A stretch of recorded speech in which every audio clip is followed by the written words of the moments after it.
Good evening and welcome, commissioners, participants, and interested parties to the April 18th, 2024 meeting of the Cohasset Conservation Commission.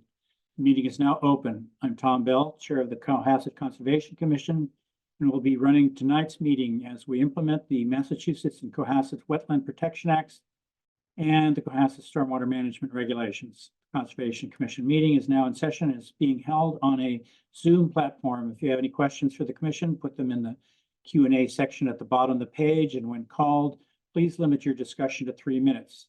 You must include your name and address to be recognized. Present this evening on behalf of the Conservation Commissioner are our Conservation Administrator, Angela Giso, and the town's Conservation Agent, Charlotte Bechtel. I'll now take a roll call vote of the Conservation Commissioners. Please respond by repeating your name and saying present. Will Ashton. Will Ashton, present. Sanjay Fernando. Sanjay Fernando, present. Valeria Romano. Valerio Romano, present. Tom Bell, present. Our Chris McIntyre, present. does not appear to be here, so we won't worry about that. I will say that we have a very tonight. So then we have a quorum of 4 commissioners. We also have a very busy. I think we have 5. Oh, do Tom. we have 5? Yep.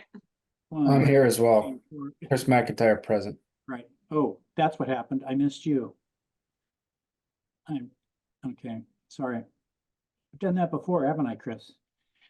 Okay, so we have a quorum of 5 commissioners tonight, and we have a very busy meeting. We're going to limit everybody to 15 minutes.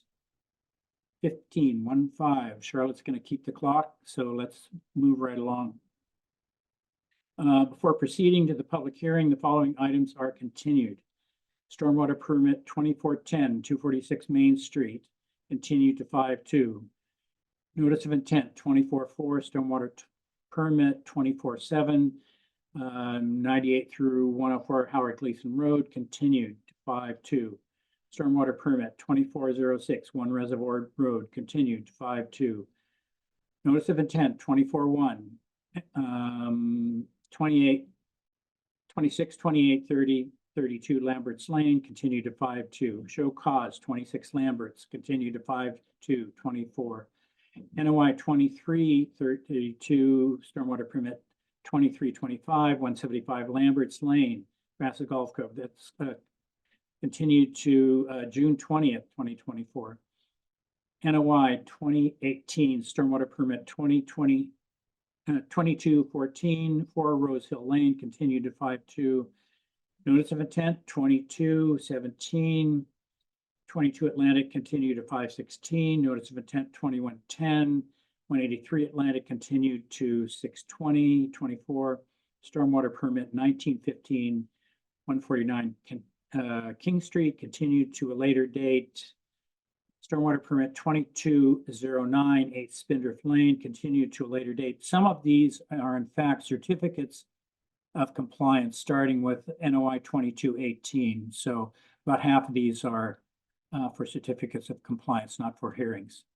I should have separated those, but I didn't. And Okay. Tom, for 2 of the ones on the list, there's also another update, the amended NOI 20-01 and stormwater permit 20-01 for 175 Sawyer Street. That's also been continued to 5/2 as of today. But 246 North Main Street and the amended NOI for 175 Sawyer are technically new hearings. So can we read the public notice as well for the record? I know Okay. it's business, but yeah. Yeah, it's hard to. So just remind me as I get to those. Yeah, so 246 North Main Street is the first one on the list, so you can just read the public notice for that one. Actually, 68 Whitehead Road is the first one on my list. Oh, sorry, for continued hearings, sorry. For continued hearings. Yeah, and then the amended NOI was on the agenda, but as of today, they just continued, so we didn't get to update it. Just stop me because I've made my script, and stop me if I. Sorry. Really, if I try to rewrite it on the fly here, it's not going to work. So our first public meeting is for an extension to NOI 2113, 68 Whitehead Road. This is a 6-week extension to finish landscaping. I need to read that in, right? Mhm. Anyone? I thought so. Okay, in accordance with Massachusetts General Laws, Chapter 131, Section 40, Cohasset Bylaw, Wetlands Bylaw, and the Cohasset Stormwater Bylaw, the Cohasset Conservation Commission will hold a public hearing on Thursday, April 18th, 2024 at 6:30 p.m. via remote participation on a Zoom platform for the extension of NOI 2113. The public hearing is now open. Take it away. So I don't see the applicants in the audience, but I can just update you guys. They are asking for, it's an odd request, but they're asking for a 6-week extension just to finish the plantings. They have some plantings that are coming in the next couple weeks, and their permit expires on Saturday. So that's why they're asking for a shorter time frame. So they're asking for 6 weeks to finish the rest of the plantings that were required for the order of conditions. They're working with Sion Landscaping, and the Okay. shrubs will be coming in, so. So I'll make a motion to extend the order of conditions for the notice of event 1213 for 6 weeks. Let's give them, Yep. let's give them 8 weeks just to be on the safe side so that we don't have to do this again. Okay. 8 weeks. Do I have a second? Second. We can have a roll call vote then. Chris McIntyre, Aye. got to state your name and say Chris aye. McIntyre, aye. Valerio Romano, Valerio Romano, I. Sanjay Fernando, Sanjay Fernando, aye. Bill Ashton, Will Ashton, aye. Tom Bell, aye. That motion passes 5-0-0. So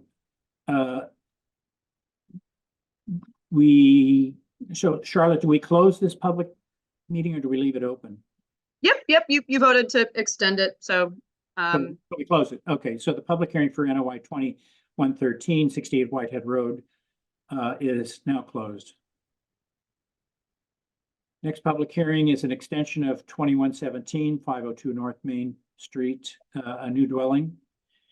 In accordance with Massachusetts General Laws, Chapter 131, Section 40, the Cohasset Wetlands Bylaw and the Cohasset Stormwater Bylaw, the Cohasset Conservation Commission will hold a public hearing on Thursday, April 18th, 2024 at 6:30 p.m. via remote participation on a Zoom platform for the extension of NOI 2117. Public hearing is now open. hi, Mike, how's it going? Can you hear us? You are also muted.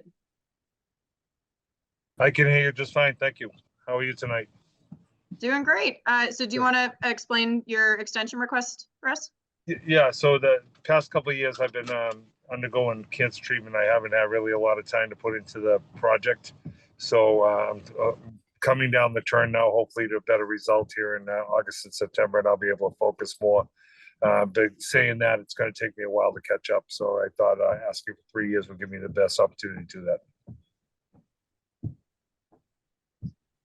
Without objection, I'll make a motion to approve the extension of the order conditions for the notice of intent 2117. Do I have a second? Second. Oh, do you want to specify to extend it for 3 additional years? For 3 additional years. Right, thanks. Mhm. Thanks, Charlotte. So with the second, we'll have a roll call vote. Chris McIntyre, Chris McIntyre, aye. Valerio Romano, Valerio Romano, I. Sanjay Fernando, Sanjay Fernando, aye. Will Ashton, Will Ashton, aye. Tom Bell, aye. That motion passes 5-0-0. Thanks, Mike. I'll get that over to you. Thank you very much. Everyone have a good night. Public You too, hearing for thank NOI 2117, 502 North Main Street is now closed. Next is a public hearing for extension of NOI 2021, 175 Sawyer Street. In accordance with Massachusetts General Laws, Chapter 131, Section 40, the Cohasset Wetlands Bylaw and the Cohasset Stormwater Bylaw, Cohasset Conservation Commission will hold a public meeting on Thursday, April 18th, 2024, 6:30 p.m. via remote participation on Zoom platform for the extension of NOI 2021. Public hearing is now open. Oh, and sorry, there's a slight typo. It's 20-01 for 175 Sawyer Street. Okay. That Was that a typo in our, was a typo in the agenda, but not in the public notice.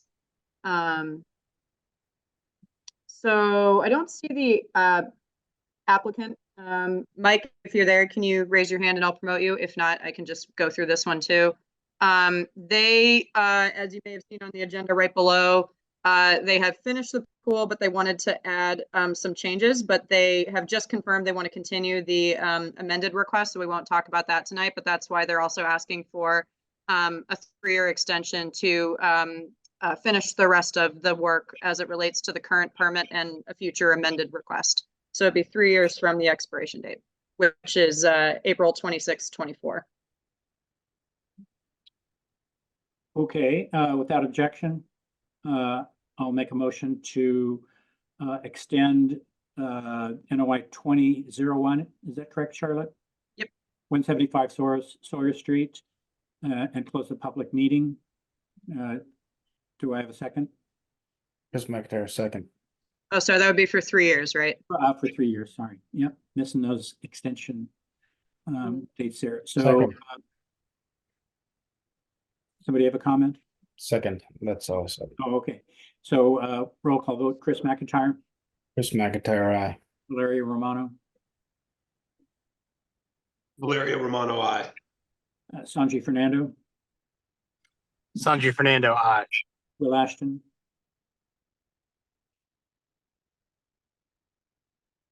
Will Ashton, Will, you muted. Will Ashton, I. Tom Bell, aye. That both motion passes 5-0-0. Public hearing for NOI 2001, 155 Sora Street is now closed. Next is a public hearing for amended NOI 2001 and stormwater permit 2001, 175 Sora Street, open air pool accessory. So I'm going to read this in and then we're do what with it, Charlotte? Continue to 5-2. Okay, so in accordance with Massachusetts General Laws, Chapter 131, Section 40 of the Cohasset Wetlands Bylaw and the Cohasset Stormwater Bylaw, the Cohasset Conservation Commission will hold a public hearing on Thursday, April 18th, 2024 at 6:30 p.m. via remote participation on Zoom platform for amendment to NOI 2001 and Stormwater Permit 2001. The public hearing is now open. And at the request of the applicant, public hearing for NOI 2001 and stormwater permit 2001 175 Soro Street is now continued until, when are we continuing to, Charlotte? 5-2. 5/2/2024. Okay. Ripping right along here. Next is a public hearing for stormwater permit 2414 for 39 Ash Street. This is for an addition. In accordance with Massachusetts General Laws, Chapter 131, Section 40 of the Cohasset Wetlands Bylaw and the Cohasset Stormwater Bylaw, Cohasset Conservation Commission will hold a public hearing on Thursday, April 18th, 2024 at 6:30 p.m. via remote participation on a Zoom platform for stormwater permit 2414. The public hearing is now open. Good evening. May I speak? Hi, for the record, my name is Caroline Reese from Merrill Engineers and Land Surveyors. I'm here tonight with the applicant, Alex Ship. He's there. Alex, you can wave your hand if you want to jump in. I will keep my presentation very brief based on previous discussion. We are presenting an application for a stormwater permit to modify the dwelling at 39 Ash Street. May I share the screen, Charlotte? Yep. Great. I'll pull up the site plan. This is a single family residential lot. There are no wetlands or there are buffer zones located on the lot. We have existing conditions to the left. Everyone can see the plan. Proposed to the right. The Ships propose to expand the footprint of the existing structure, extending it to the rear, which is to the north, and to the east, to the west. That will increase impervious area by 1,500 square feet. To address the increase in impervious, we designed an infiltration system in the rear of the yard where it is flatter. One thing I should point out, the west side of the lot, as you can see, is pretty flat, and then there's a pretty steep slope to the east. So we kept the infiltration system to the rear of the home. We address all the stormwater standards and decrease peak flow and volume for all designed storm events. Upon Ms. Petrel's review, she inquired about the roof leaders on the east side. These could not, because they're at a lower elevation than the infiltration system itself, be directed to the system.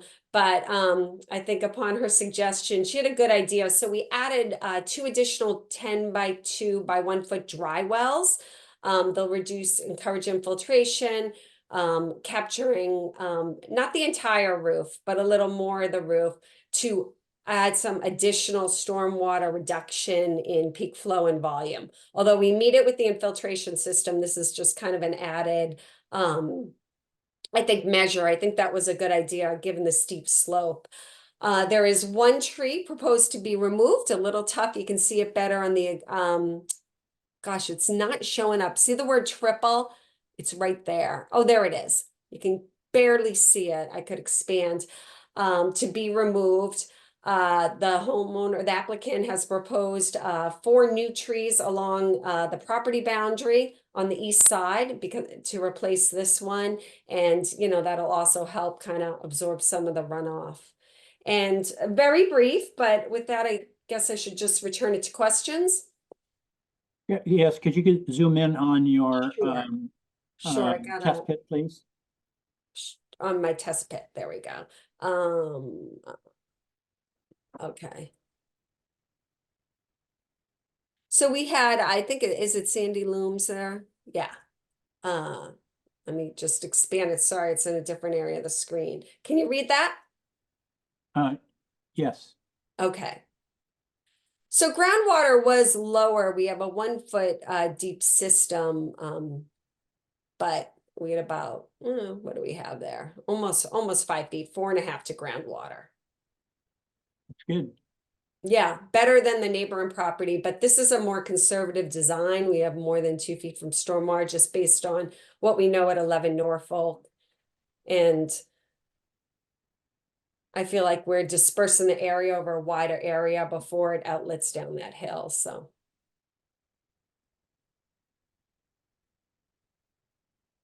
Any questions from the commission? I had one, if that's all right, through the chair. I'll be brief. Yes, go ahead. On the application, it looks like on pages 6 and 7, you talk about there's proposed the existing impervious area and the proposed impervious area calculation. Is the reduction in lawn size being included as a increase in impervious area? I'm a little confused exactly how those numbers all come together for the sake of it, just because it is on this, steep, off to the right side of the property on the site plan, the east side, it gets really steep. So I'm just wondering how the reduction in lawn, and we're going to keep that water from getting down that hill and into the 2 dry wells that Charlotte proposed and into the other infiltration system that you have on the north end. So I'm just looking at the calculation there, and you have the lawn size going down. I'm just sort of, if you want to talk a little bit about that for a moment, just so I can understand what you mean. Sure. You want me to address that? Sure. Yeah. So right now, all the roof leaders, all the runoff from impervious area from the roof, existing and proposed, runs off to the east down that slope pretty much. Yeah. It all kind of goes around. So we need to, by the stormwater bylaws for the state and local level, reduced overall peak flow and runoff off-site. And Yep. Ideally, we would capture it from this east side closer from the addition. But this is at a lower elevation. So instead of taking it from here, we're taking it from the shaded area, and that meets and directing it to an infiltration system. And since it all goes to one location, we're taking that rear roof. Just by the way, the roof leaders run by gravity to feed into that infiltration system. The infiltration system recharges water. There are outlets, and this is modeled in HydroCAD, and the overall net is a reduction in peak flow and volume. And that does account for what we do in the model. We model existing conditions. So the area where this addition would be grass. And now we're modeling it as 100% impervious roof. So that is, sorry, that's my alarm for you. Does that Okay. answer your question? I think so. It's kind of, yeah, but we do replace the grass with roof, which is impervious in the model, and then have to account for that stormwater, because it would run off, right? Yeah, no, and I'm be with that. absorbed, Okay. If that makes sense. It looks like the chambers for the right side of the roof there are pretty small, obviously compared to, and that's about, it looks like it might be at least 50% of the impervious on that's been added. I just wonder if they're adequate. Why it's not like a one-to-one Well, trade? you've got a big infiltration chamber for half the roof and two really little ones for the other half of it. Yes, that's just not completely reducing flow for stormwater design. It's just, it's not going to completely recharge that flow. There will be some outlet flow. We have a yard drain above. It's just kind of allowing a little more to recharge and a little less going directly down the hill. Just kind of added measure, but it's not 100% as we do here. This meets the design of the addition, and this is just, that Yeah, makes sense. I mean, I guess from a real performance standpoint, the larger one looks Uh-huh. really great. I mean, it's I'd be, you know, you've got 4 or 5 feet of height above the seasonal water table. What's more, just downhill is a wooded area. Mm-hmm. So I would expect that to have really great performance. Yeah. I just, I and, hope. and I know that overall, Mm-hmm. you only need to be concerned about the lot as a whole. So I'm really, even though you may meet your numbers, I really wonder from a real world perspective, whether the other half of the roof is going to really prevent some increase in runoff to the downhill neighbor side. Well, currently the entire roof of the existing structure, just there's no stormwater treatment, so that all goes downhill. So now we just have, you know, the remainder area and some of that going to dry wells. So there is an overall reduction. There's one point. I hear these things are maybe overly designed. We have some leeway. We are reducing peak flow and volume. I hear what you're saying. We couldn't get a system on this hill. Well, it's often a 2-to-1 slope or so and Yeah. stay above groundwater. But even without these dry wells, we meet the standard running onto this site. But Yeah, no, I recognize that you meet the standard. yeah, I know what you mean. Yeah, but this, And you're probably aware that we're getting lots of phone calls recently about neighbors finding that, claiming that they've never seen so much water in their backyards yeah. and of course, maybe they haven't seen 2 years of really serious rain in a long time and have forgotten what it can really be like here. But Mm-hmm. we really don't want to have a situation where the house downhill suddenly finds that their driveway is inundated from time to time, or their basement's filling up full of water more frequently. Understood. So I'm just wondering whether it is possible to maybe increase the size of those dry wells a bit. I mean, you do have a nice run towards towards the property line, Sure, but it is Right. a steep slope, as you pointed out. right. And you don't have any test pits there, so it's probably a steep slope, I would guess, because you don't have to dig very far before you encounter bedrock.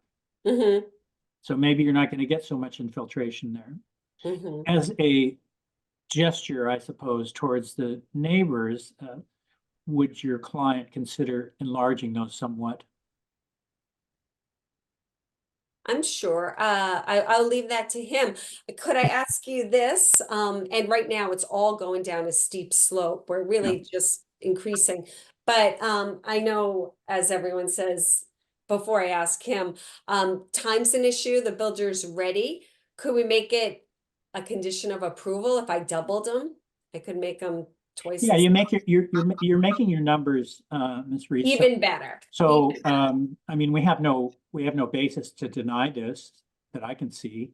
I'm just sort of asking a favor to a little bit of insurance for the downhill neighbor, and so, Yeah. yeah, it could certainly be if you agree to do it after, and, without even designing it tonight or at continuance or anything like that, if you think that you can make those just somewhat larger, then I don't see a problem here with just approving it as is. I could double them if you wanted, make them twice as long. We keep them skinny because of that hill, Yeah, but yeah, this yeah. one's 10 by 2, make it 20 by 2. Alex, I know everything's money, but relatively, I think these are more just gravel underground boxes lined in a permeable fabric. So it would just be a little more gravel. Yeah, I no problem with that at all. And I think that's a great idea. Don't want the neighbors to be inundated with anything. So I think that's a totally acceptable idea. Great, Yeah, great. Glad to hear that. yeah, me too. Commissioners, any other questions? Is there any, besides the 4 trees, is there any other additional landscaping planned? Is this just a grass lawn that's going to be maintained as such? As I understand, Alex could jump in, because this is just stormwater, he hasn't gotten there yet. There will be, there's some landscaping in front. They plan to landscape around the dwelling and to possibly do more down here, but at this time, a landscape plan hasn't been fully vetted, as I understand. Alex?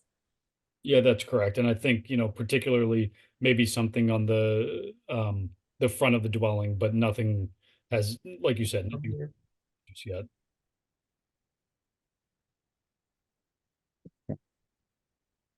Further questions and comments from the commissioners? Anything in the audience, Charlotte?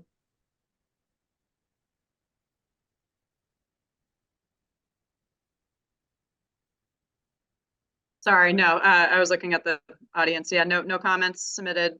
Nobody raising their hand at this time. Okay, so would any of the commissioners like to make a motion to issue this stormwater permit? Okay, so I'll make a motion to issue stormwater permit, a stormwater permit for 39 Ash Street. Is that where we're at? Yes. No, sorry. What's that? 175 Sawyer. No. Nope, you're right, We're on Tom. Ash. Okay, yeah, 39 right. Ash Street, sorry. All right. And with no conditions other than our normal conditions. Did you want the system to the 2 smaller drywall systems to be doubled in length? I think that since the property owner has agreed to do it, we're just gonna assume that he's going to do it. I don't think we need to add that as a condition. Okay. But it sounds like everybody is on board with that, just It's a kind of good idea. insurance to Mhm, keep the peace in the neighborhood, I guess.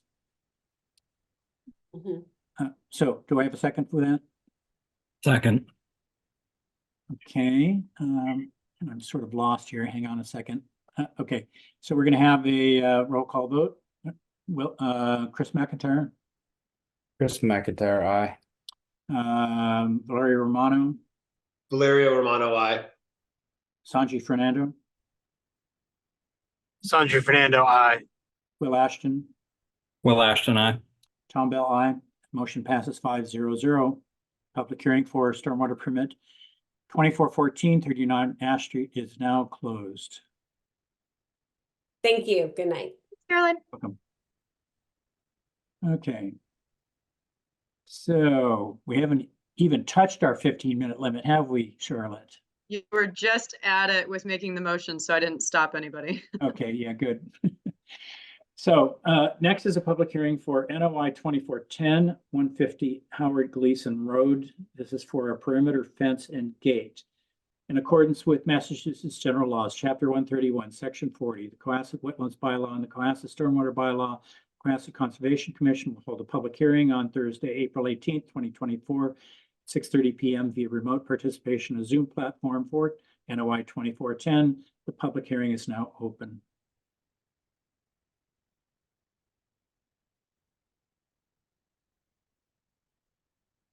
Hi, Mark. How you doing? Good, how are you? I don't see John Zimmer, but we have been going through the items really quickly. Do you want me to try and call him or? He said he would be here, so I'm not sure. Okay. All right, John, if you're in the audience, feel free to raise your hand. Otherwise, I'm going to mute myself and I can give him a quick call. But Mark, did you want to get started? And I can try to see if he can call in.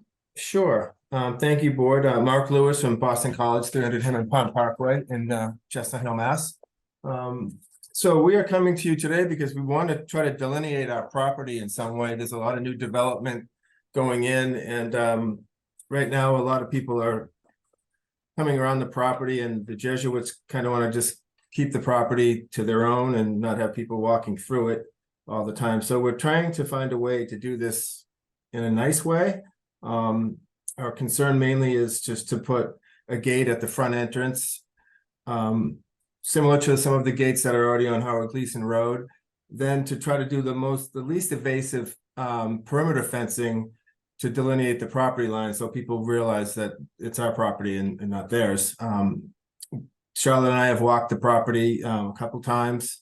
We know it's very, very difficult property to work with, and we know that we're not going to be able to get the fence in precisely as we show it, but we're willing to work with the commission in any way possible to come to an amicable solution for this. I don't know if I need to explain any more. I think the plans are pretty self-explanatory. Charlotte, if you want to say anything at all, you can. But that's Charlotte, would you put up the plan, please? Sure. Yeah. Mark, do you want me to put up the plan or do you have it on a screen you'd like if to you share? can, I don't really have that ability. Okay. Yeah, that's fine. No worries. Let me pull that up right now. But yeah, just to echo what Mark said a little bit, we both walked the property. There were just a couple discrepancies with the wetland flag numbering, but other than that, we were able to locate all the wetland delineations. They were pretty obvious on the entire site. So this is the main plan. And then on the next page, they're more blown up details, but you know, it's zooming in a little bit. The wetland borders and buffers are all in a specific color, and then you'll see the wetland flags marked with, you know, the little triangles. And so they do have photos of the area of where they want to put the gate and the fences. The plan does call to put it anywhere between 5 and 10 feet up gradient of the wetland. So that can be something that the commission, you know, can weigh in on. But one of the things that we realize that we really need to do as well is the property needs to be flat. The property border needs to be marked so that we clearly know where the property boundaries are before we start putting in the fence. So that can be something that I recommended. I'll recommend as a condition be done in the field, and I can share conditions if the commission's ready to make a decision tonight. But yeah, we did walk the whole area. The fence, as Mark said, does not need to be fully in the area. It can definitely be modified in the field just because some of the areas have huge ledge outcrops, fallen trees, and certain areas where it doesn't make sense to put a fence.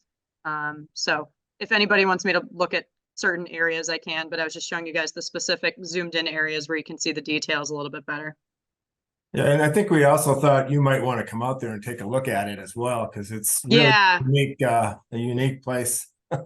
Yeah, we weren't sure if the commission wanted to walk it. It is a little bit of a messy site when you get to those areas that are heavily vegetated. But, you know, if not, one thing that we did talk about is depending on how far the commission would like the fence away, upgrading of the wetland, I would recommend that I go out with Mark and whoever's going to be doing the work, and we look at the property border that's been staked, the wetlands flags, and then you determine where the fence is going to go relative to those two markers. So this looks like high tension steel fencing. Yeah, it's a typically fence that's used for livestock, to be honest with you. We looked at a lot of different options, and really doing anything in wood would not make any sense because it would just rot away quickly. The post can be wood, but Can you describe the situation? Like, are people walking up the driveway or coming onto like or are they on the beachfront? Like, what's the pretty much all of that. So we already met with the building inspector on the gates, and he said by right we could do the gates. So we're more concerned about the fence, and because the property right next to us there's 3 new house lots going in right there, and there's no delineation whatsoever. I mean, you can see their markings already down there. But yes, pretty much everybody just comes down to the end of Howard Gleason, and the times that I've been there, people just walk right through with carriages, walking their dogs and whatnot. And it is private properties, and the BC has the right to maintain that. Yeah, actually, when we were at the site, I think, Mark, we literally saw a person walking up with their dog, so.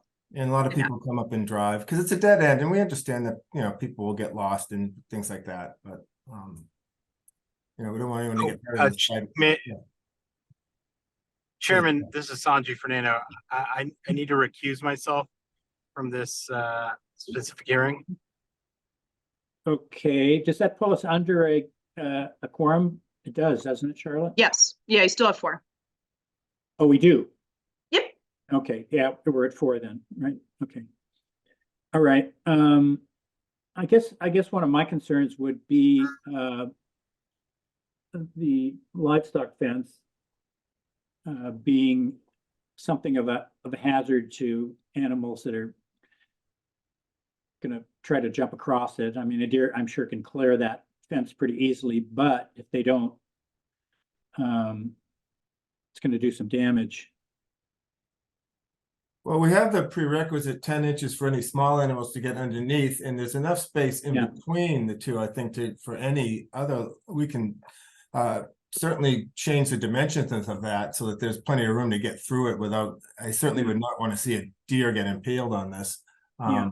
So I mean, the photo there shows it a little bit higher, but the detail, I think we have at least 3 foot, 3.2 between it.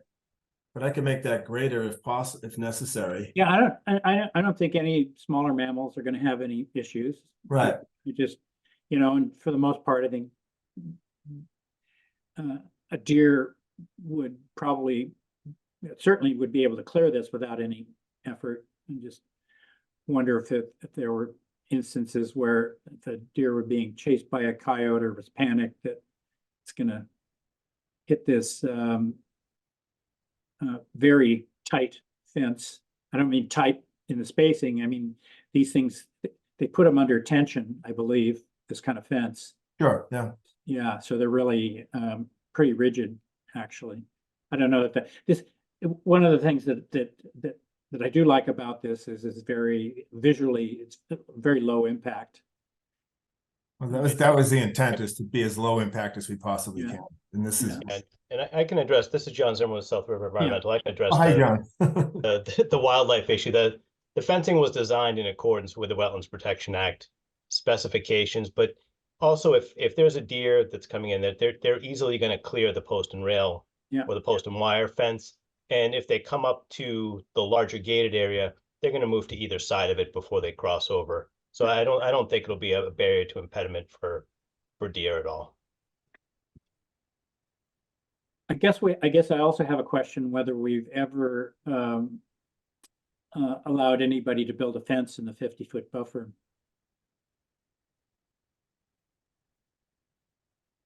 Historically, I do not know. Recently, I haven't seen a fence proposal in the 50-foot buffer. There have been fence proposals in the 100 and in the riverfront, but we've followed the DEP recommendations of it just can't be a passage to wildlife. Oh, I'm sorry. There was one case with Holly Hill Farm protecting their crops, but they have a whole set of different exemptions in terms of agricultural stuff.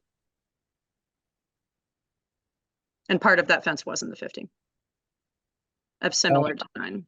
I'd be in favor of a sidewalk just to see where the additional property developments are and to see like how far the fencing is really, you know, necessary. think the gate obviously is reasonable and not even, you know, pretty low impact, but for for the fencing, I'd be interested to see the layout, in the field. Yeah, I think we'd be amenable to that for sure.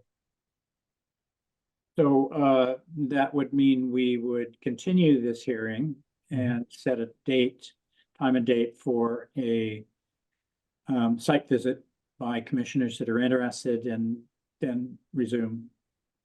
Is Yeah, I that- think the reality from our end is that there's no way we're gonna get this in anytime soon. It would have to be done in the fall. Right now, the vegetation is growing pretty swiftly, and within a month's time, we want to be able to walk back there. So that walk would need to probably occur pretty soon, otherwise we wouldn't be able to do it. There's, Do you have no trespassing signs posted there? We do not. I wonder. We're not very much into signage. And I Yeah. think putting Yeah. a sign like that is worse than anything you could do otherwise. Yeah, I agree with that. I'm sorry, I didn't follow that.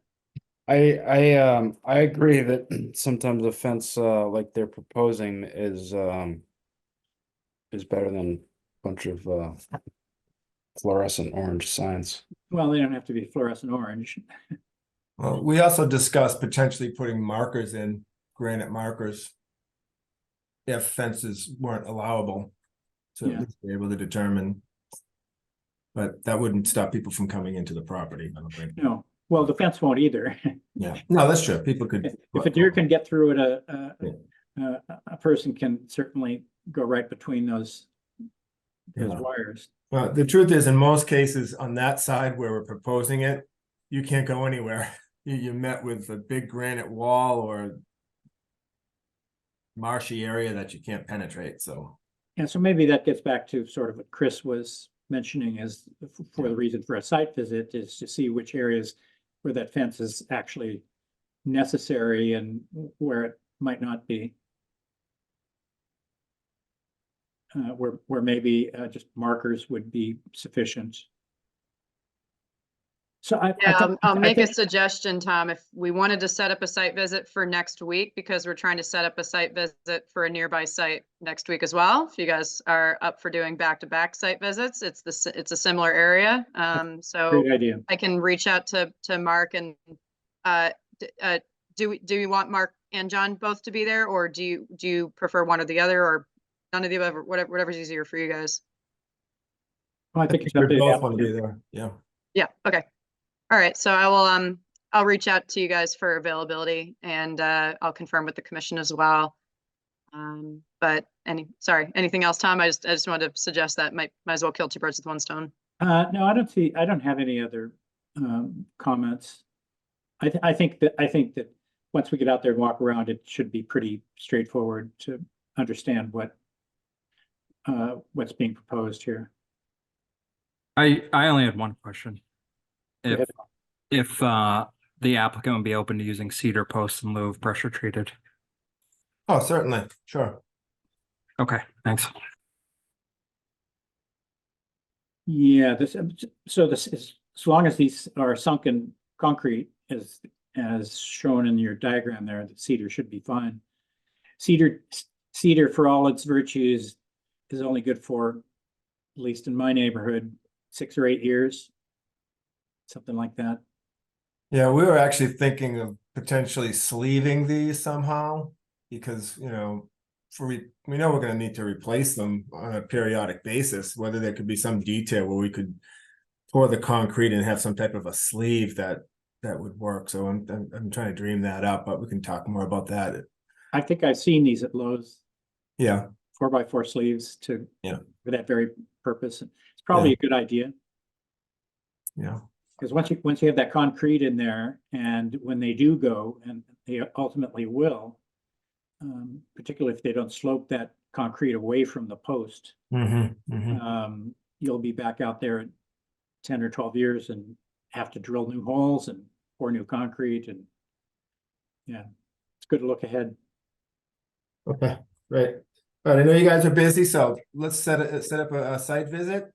Look forward to seeing you guys next week, and Carolyn will be in touch. So, Thank so you. then we would continue to May 2nd. Charlotte? Yeah, Mark, if May 2nd works for you, I'll just caution that's another long meeting. Not as Right, long as yeah, this and- one, but Pending any discussion we have or decision okay. in the site walk. So, well, what does the next meeting look like, Charlotte? 5/16, couple items so far, but not much because the deadline hasn't passed yet for that one. No, Mr. Lewis mentioned that they're not in a hurry. Okay, so And yeah, if- And yeah. and if we can put this on May 16th, I think that would be better for us, for the commission, and as long as it's not inconveniencing Mr. Lewis and Boston College, then Well, we're not in a hurry, but there are others that are in more hurry than I am. oh. Yeah, Mark, we can still do May 2nd, and then depending on when the site visit happens and when you need time to modify the plans, you can always keep me posted if you need another 2 weeks. Fair enough. Okay, that's great. Okay. We'll do Okay. 5/2 for now. So, so I'm going to then continue the public hearing for NOI 2410, 150 Howard Gleason Road to May 2nd. Okay. We'll have our site visit when it can be scheduled, hopefully with the other proposal that's out there in the neighborhood. That'd be good if we could do both at the same time. Fantastic. Okay, Great. Thanks, guys. thank you very much for your time. Thank you. Have a good night. Thanks. John, we'll talk tomorrow, okay? Sounds good. Thank you. All right, take care. Have a good night. Thanks, guys. Okay, so our next public hearing is for NOI 24-9, stormwater permit 2413, 48 Lambert's Lane. This is for a garage, a wall, and stormwater management. In accordance with Massachusetts General Laws, Chapter 131, Section 40, the Cohasset Wetlands Bylaw and the Cohasset Stormwater Bylaw, the Cohasset Conservation Commission will hold a public hearing on Thursday, April 18th, 2024 at 6:30 p.m. via remote participation on a Zoom platform for an amendment. This is an amendment. This is a new one, right? It's a typo part for NOI 24-9, stormwater permit 2413. Public hearing is now open. Good evening. Rick Grady from Grady Consulting. I'm not sure if the applicants are, oh, I do see the Haydens on here, so that's great. I do see John and Pam's in the audience if she wants to be promoted. Oh, no. Okay. Yep. She'll stay in the audience. Chickens. This is a property at 48 Lambert's Lane. It's about a 4-acre property. We had actually submitted to the commission for a notice of resource area delineation back in the fall. And so in the overview of the property here, we have Lambert's Lane to the bottom. Oh, I'm sorry, I'm not sharing my screen yet. It would help if I share my screen.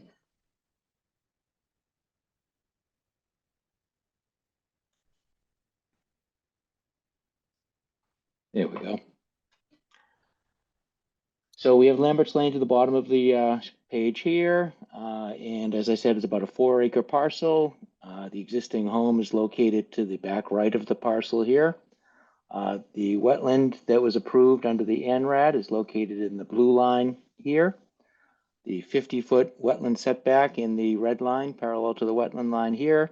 And the 100-foot buffer cuts through this area here through the proposed garage. I will switch to the next sheet now at a 20 scale, which will give us a little better view of it zoomed in. And I'm going to increase the screen size here just a touch as well. So the Haydens are proposing to enclose their existing garage and convert that into living space for part of their family. And they want to construct a new garage to the left of the existing home. There'll be a breezeway connecting the proposed garage to the existing home through a sunroom on the back of the house here. As you can see, the 100-foot buffer zone cuts through a portion of the garage in this area here. We are proposing a new driveway connecting in this area here to the existing driveway at approximately elevation 46. That slopes up to a slab elevation proposed at 55 in this area here. We're also proposing a retaining wall along the downhill side of the backyard and along the side of the garage here and along the driveway so that we can retain any stormwater runoff within an area that we can collect it and comply with the stormwater standards and the stormwater bylaw. We have a kind of a two-phase system here. We're going to have roof drains on the proposed building that will have those roof drains actually infiltrating into a crushed stone bed below the slab of the garage. And then there is an overflow that when that fills up in a larger storm, we'll also route some runoff to a rain garden on the low side of the retaining wall here. For the proposed driveway, we're proposing a channel drain across the driveway at the low portion of the driveway here. That'll be collected through a crushed stone trench on the back side of the retaining wall and routed to the rain garden here. We did walk the site with Charlotte last week. We had noted that there were some holly trees in the vicinity of the rain garden.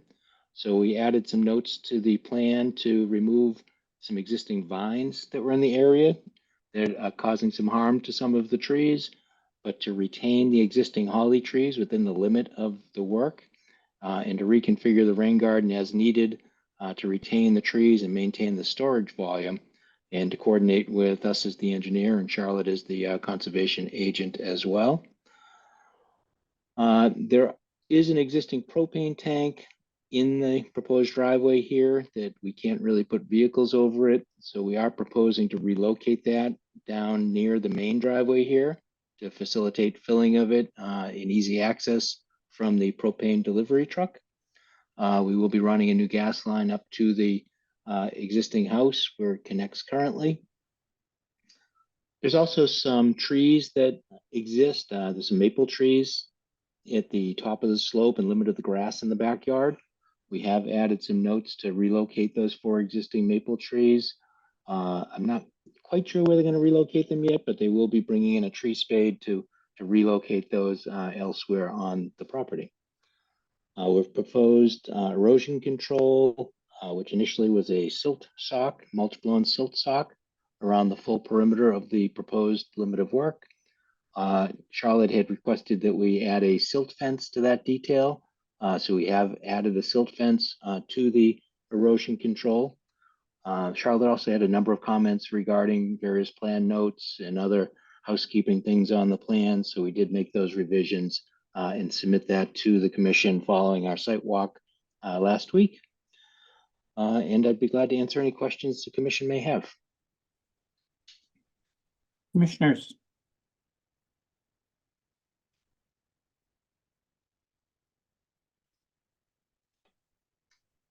Charlotte, do you have any comments about this?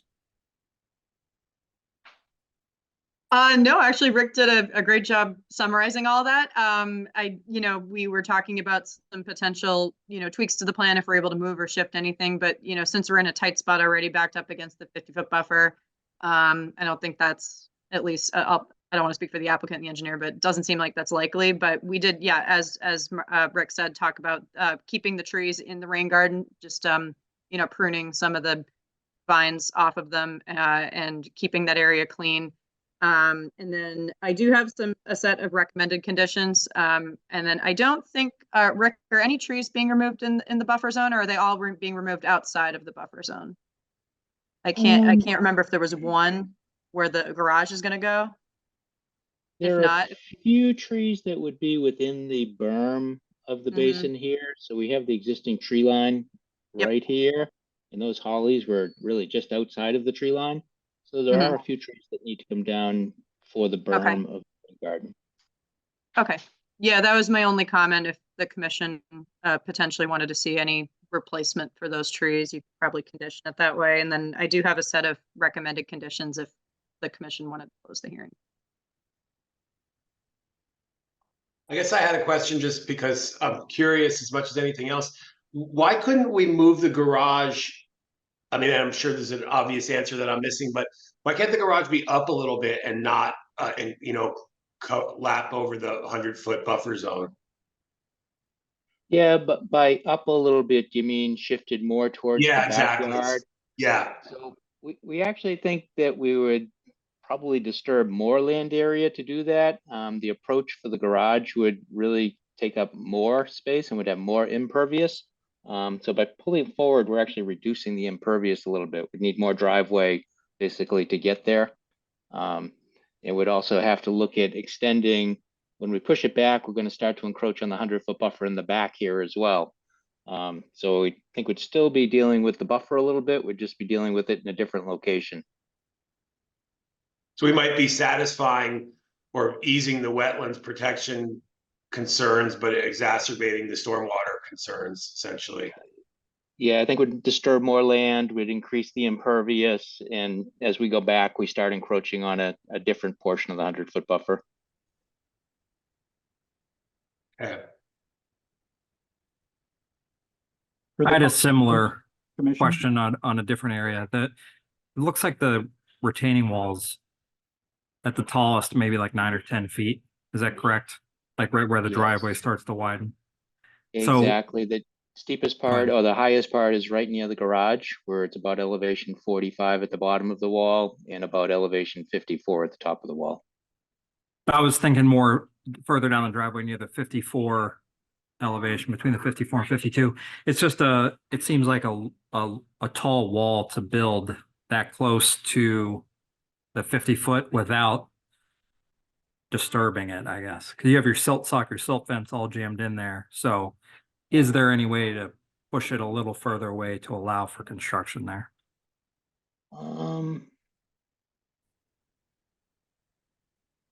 It does start to. Or perhaps you're building it all from the other side and it's not a concern, but it seems like it would be to me, but that was my only Yeah. question. Yeah, the intent is to build it primarily from the uphill or the upland side of the wall. That is the intent here, especially in this location. We do want to maintain and adhere to the limit of work, so we would certainly be amenable to, actually, we've already staked it, because we staked it ahead of time so the clients could see where it was. But we certainly don't want to encroach on that limit of work, and we would be fine with a condition to build it from the uphill side of the wall, wherever we're in close proximity to the 50 here.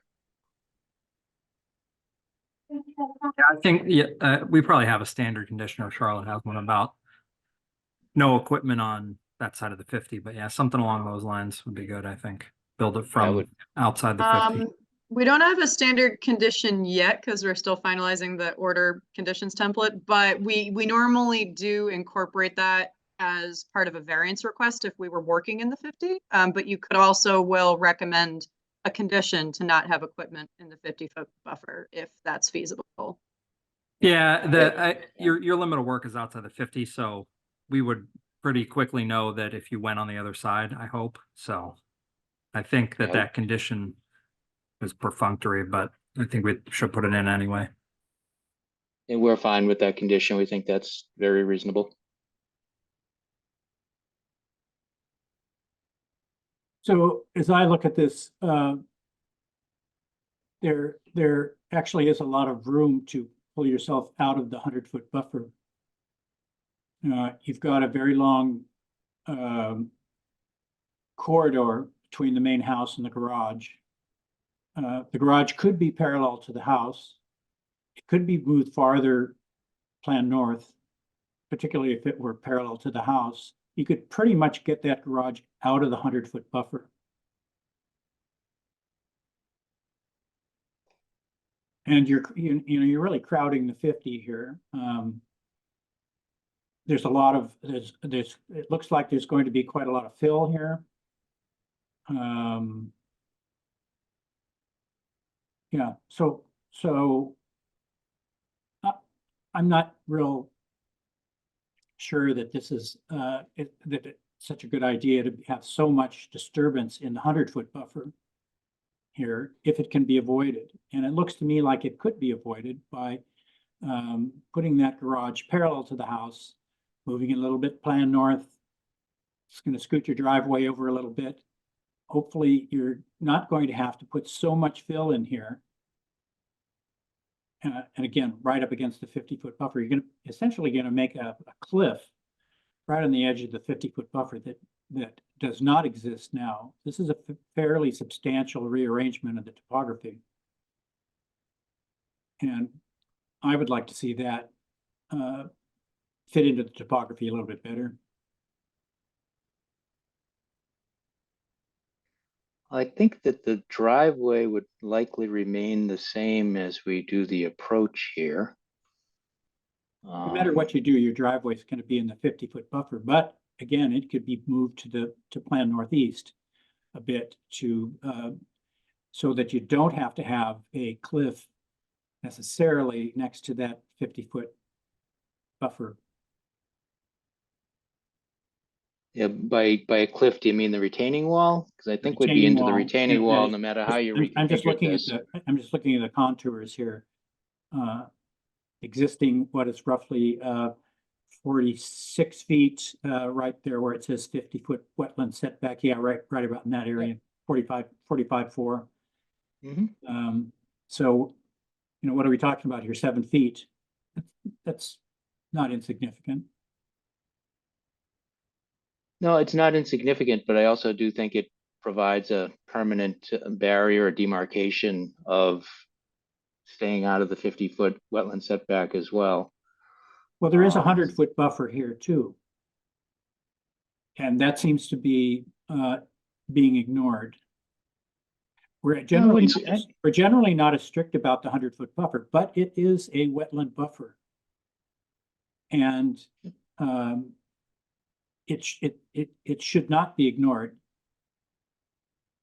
Yeah, I wouldn't say it's being ignored, or else we wouldn't be here. Well, you're treating it like it's outside any of the buffers. You're going to do a great deal of development in the 100-foot buffer. No, we fully understand that the 100-foot buffer is subject to regulation and requires approval under notice of intent. We fully recognize that, and that's the reason why we designed such an elaborate stormwater design system here, stormwater system. It's the reason we put a lot of effort into the wall design here and respecting the no build on the 50-foot wetland setback. It did have quite a bit of effort go into it. But meanwhile, you've added a great deal of impervious area to the 100-foot buffer, some of which could be avoided. Not all of it, but some of it could. So it doesn't seem like that's, whether you've considered it or not, it's irrelevant, really. I don't think we're exceeding any maximum allowable coverages with impervious within the buffer zone. I think we're complying with all of the applicable regulations. Mr. Chair, we're close to 15 minutes, but I might have a suggestion if Sure, yeah. So sometimes when we're looking at some potential alternative designs, Rick, if you and the applicant would be open to maybe doing some numbers for us of like, if we were to shift the garage outside of the 100-foot buffer, what that would do to the increase in impervious or decrease in impervious with the driveway versus the structures, and maybe comparing A and B a little bit and seeing if the numbers are better or worse, considering some of the alternatives that the commissioner suggested to push the garage a little bit further up the hill there. That might be something to visually consider if we wanted to look at A and B. But that's what we've done with other projects. That's why I'm suggesting it. But we are at 15 minutes, so. An alternative. Exactly. Yeah. Considering the alternatives, is in the 100 is kind of the way I was thinking as well for this. So with that, would you like to continue to May 2nd? Sure. Okay, good. Let me catch up here with.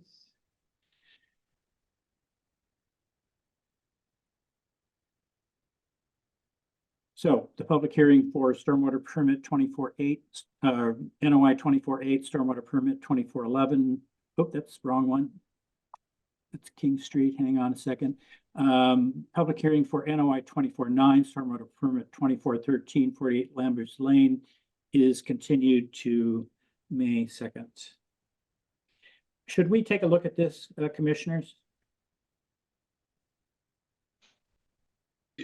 Chair, did you mean a site walk? Yeah, sidewalk. I was gonna suggest that, but unless someone else brought it up, but I think it makes sense. Yeah, I'm in favor of that. Mr. Grady, you amenable to that? Sure. Okay. So you can set up a time and date with Charlotte. Some alternatives would be helpful to see, so we can get the maximum number of commissioners out there to have a look. Yeah, I think for the Rick- most, yeah, I was Oh, gonna go ahead, say, for the most part, what works for you guys, we will make every effort to meet you there. Yeah, a lot of times this is, when you're looking at black and white on a plan and screen, you don't really have a very good conception of what the impact's going to be. So I think in some cases, particularly something like this, I think that's very helpful. Sure, yeah, we had a good site walk with Charlotte, and I think it was very helpful in Good. reviewing it with her, so I'm sure it will be with the commissioners as well. Okay, Everything's staked, so that's good. Rick, if next week's okay with you, I'll touch base with you and we can try to set up a date. Sure, yeah, that's fine. That's not too soon. Nope. Okay. May 2nd's gonna come up quickly, so the sooner the It better. is. okay. Revised documents a week before, so it does come up quickly. Yep, And, know the drill. and over this period, consider some alternatives. We We'd like will to see relay that back to alternatives. the architect. Great, thanks. Sounds good. Thank you. Thanks, guys. Thank you. Next is a public hearing for NOI 24-8 and stormwater permit 2411, 472 King Street, single-family dwelling. This is not an amendment, right? Nope. Somehow copy and paste is stinging me here. So in accordance with Massachusetts General Laws, Chapter 131, Section 40, the Cohasset Wetlands Bylaw and the Cohasset Stormwater Bylaw, the Cohasset Conservation Commission will hold a public hearing on Thursday, April 18th, 2024 at 6:30 p.m. via remote participation on a Zoom platform for NOI 24-8, Stormwater Permit 2411. The public hearing is now open. Hi, good afternoon. My name is Gabriel Padilla. I am with Grady Consulting. I am here with Mr. Glenn Pratt, who is the applicant for this notice of intent. There is, can I share my screen here real quick?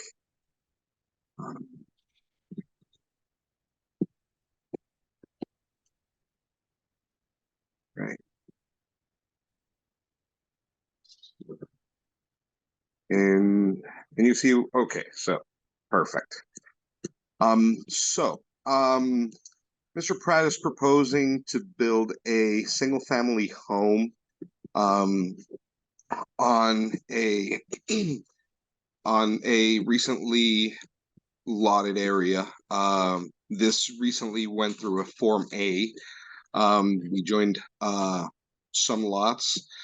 There was within that Form A, the access and utility easement was created for the concrete driveway. We are proposing a sand filter system to treat the impervious from the driveway, going into a infiltration system behind the structure itself. We are encroaching into the 100-foot buffer for the drainage itself. However, we are staying away from the 50-foot buffer. The closest point to the wetland is the outlet of the pipe, which is at approximately 65 feet away from the wetland itself. The grading, we needed to grade the area for the house. We have a patio back here and a retaining wall in this area. This whole area is going to be grassed completely. And we are also proposing a erosion control around the areas that would be downstream, that would have the wetlands downstream.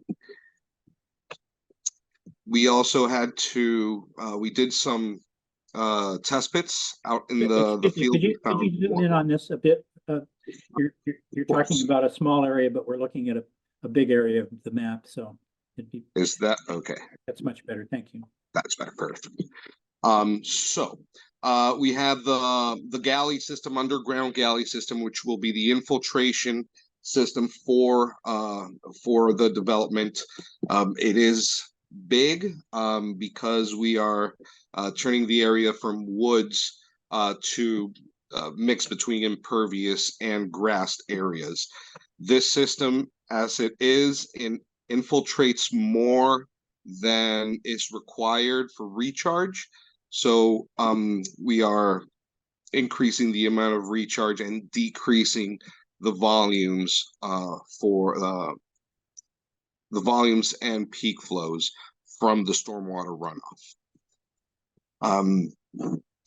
And that's pretty much it. If anyone has any questions, I would be glad to answer them. Commissioners, Yeah, I have question / comment here. You have this, just correct me if I'm wrong in any of this. You have a brand new lot, it's just been delineated in some way, is that correct? Yes, So you have this is all wooded or natural or other than the stone wall that goes through it, is that correct? that is correct. So you have the opportunity to completely stay out of the 100-foot buffer because you're planning from nothing to a brand new house. So in this case, where we're going from pretty much virgin land to a brand new developed house, I wouldn't be supportive of anything encroaching on the 100-foot buffer. Is there any way that you can move all of your disturbance outside of it? We tried to stay away as much as we could. The drainage system is the most critical part here.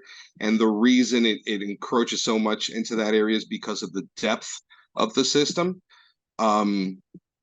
including the head wall system here. That is the most critical part. We can look at reducing the grading, but the critical part here is the drainage itself.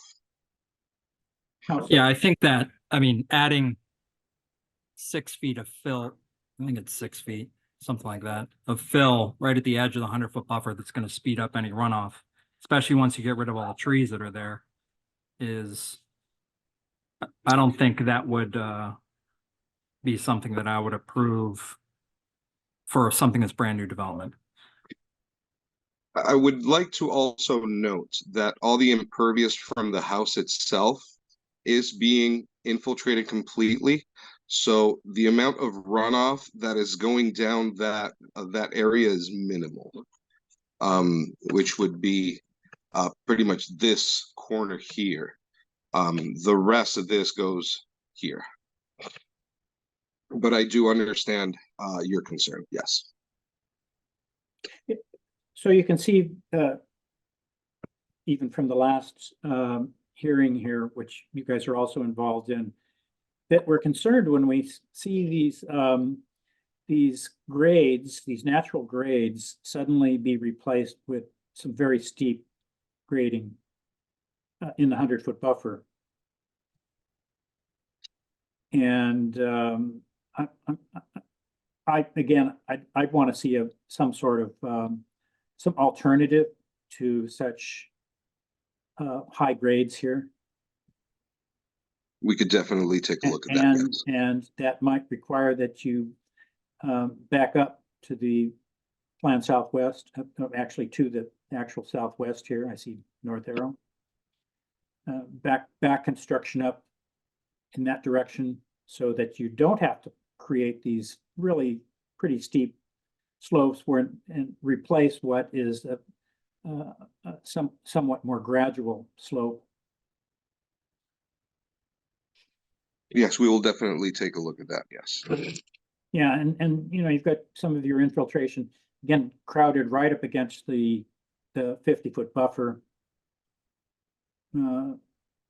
It just those sorts of major changes in topography are worrisome close to a wetland.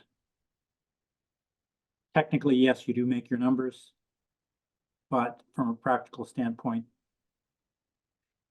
We are in that 100-foot buffer. We do have jurisdiction there. We'd like to see probably less steep slopes.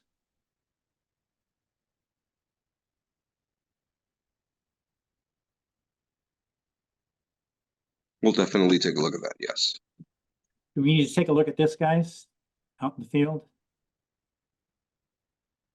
Starting to get crowded up with these field trips here. You guys might have to book a day off of your schedules. I'm let's- interested in the tree, like, yeah, like what the landscape change is gonna be, tree removals and whatnot, sure, is there a landscape plan for this, or? I think Um, Gabriel, you said it was TBD, right? It still needs to be. Yes, it's still under work, yes. Well, so maybe you need to develop that and come back when you do have a plan, but being mindful that we are not, doesn't sound like we're very enthusiastic about crowding this into the 100-foot buffer or creating these steep slopes. So I would suggest some alternatives be considered. Yes.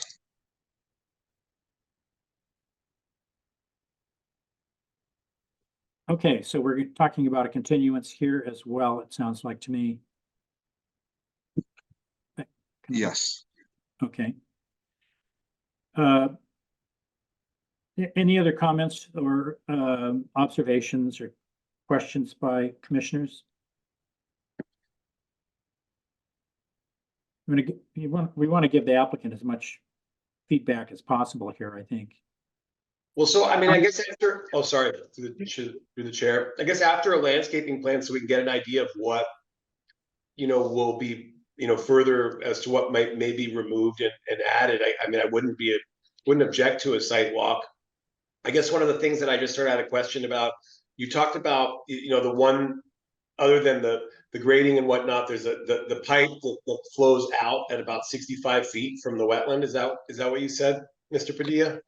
Oh, no, that the discharge is 65 feet away from the wetland. Okay. And that's the discharge for how much? Yep. Whatever this system does not infiltrate. It's small amounts of water. For such a big system, we're infiltrating a lot. In a smaller storm, 1 year, 2 year storm, there is no discharge. Okay. And as we know, that's rapidly changing what those mean, but just, sort of directing the water out towards the wetland without, I guess that's the only thing that sort of caught my attention as well in your presentation. But I mean, with that, I just sort of wait for the, what the other alternatives are going to be and what you come back with. But I'm not opposed to walking the site once we have a more final idea of what it's going to look like or what you propose. Any further comments before we continue this? Okay, so the public hearing for NOI 24-8 stormwater permit 2411 472 King Street is now continued to May 2nd.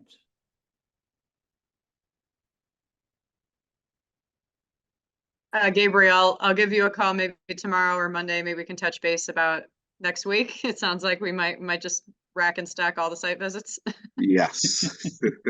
Let me know. We'll coordinate. All right, sounds good. Thank you. Thank you. Next is a public hearing for stormwater permit 2412 149 King Street, self-storage facility. In accordance with this is not a continuance, is it? This is they're asking for a new stormwater permit. Is that correct? This is a new stormwater, yeah. Yeah, okay. In accordance with Massachusetts General Laws, Chapter 131, Section 40 of the Cohasset Wetlands Bylaw, the Cohasset Stormwater Bylaw, the Cohasset Conservation Commission will hold a public hearing on Thursday, April 18th, 2024 at 6:30 p.m. via remote participation on a Zoom platform for SWP 2412. The public hearing is now open. Take it away, Charlotte or Adam, one of you. Yep. Sorry, I'm still promoting people. Oh, there we go. I think I have everybody. Am I missing anyone? Chair Bell, this is Adam Brodsky. May I proceed? Yes, you may.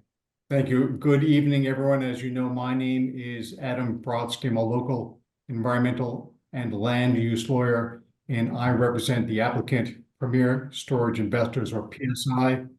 With me this evening is Jesse Morgan, a senior vice president with PSI, as well as Dan Ketches, our registered professional engineer with VHB. Before I turn this over for a brief presentation by Dan, I just want to give you some context. This project also requires site plan approval from the planning board. We have submitted our application to the planning board and are scheduled to open our public hearing on April 24. The planning board retained Pat Brennan to peer review the project, including stormwater, and Mr. Brennan has provided a comment letter. Dan is working together with Mr. Brennan to address his concerns, and so we anticipate that there will be changes to the stormwater management system. I discussed with Ms. Pechtel having the Conservation Commission also use Mr. Brennan as its peer review consultant, and that appears agreeable to the Conservation Commission. After Dan does his presentation, we will be requesting a continuance to afford Dan the opportunity to work with Mr. Brennan to resolve any outstanding stormwater issues. And I do know that Ms. Pechtel provided additional comments that we are working to address, including making sure that we provide trees that are required as a result of the landowner's prior activities on the site. And so with that very brief introduction, I'll turn it over to Dan to share the site plan and just take you briefly through the project. Thank you. Thanks, Adam. Dan Ketches, civil engineer with BHB. Will share my screen and just give you a very brief overview of the site and the plans that were submitted. This is the site at 149 King Street, the preserve at Cohasset Development adjacent and behind it. The existing site, as you're I think familiar with, is largely disturbed. There's an existing cell tower and associated infrastructure in the rear, as well as quite a bit of grade change across the site, from King Street being the low point and the rear property line being some 40+ feet higher.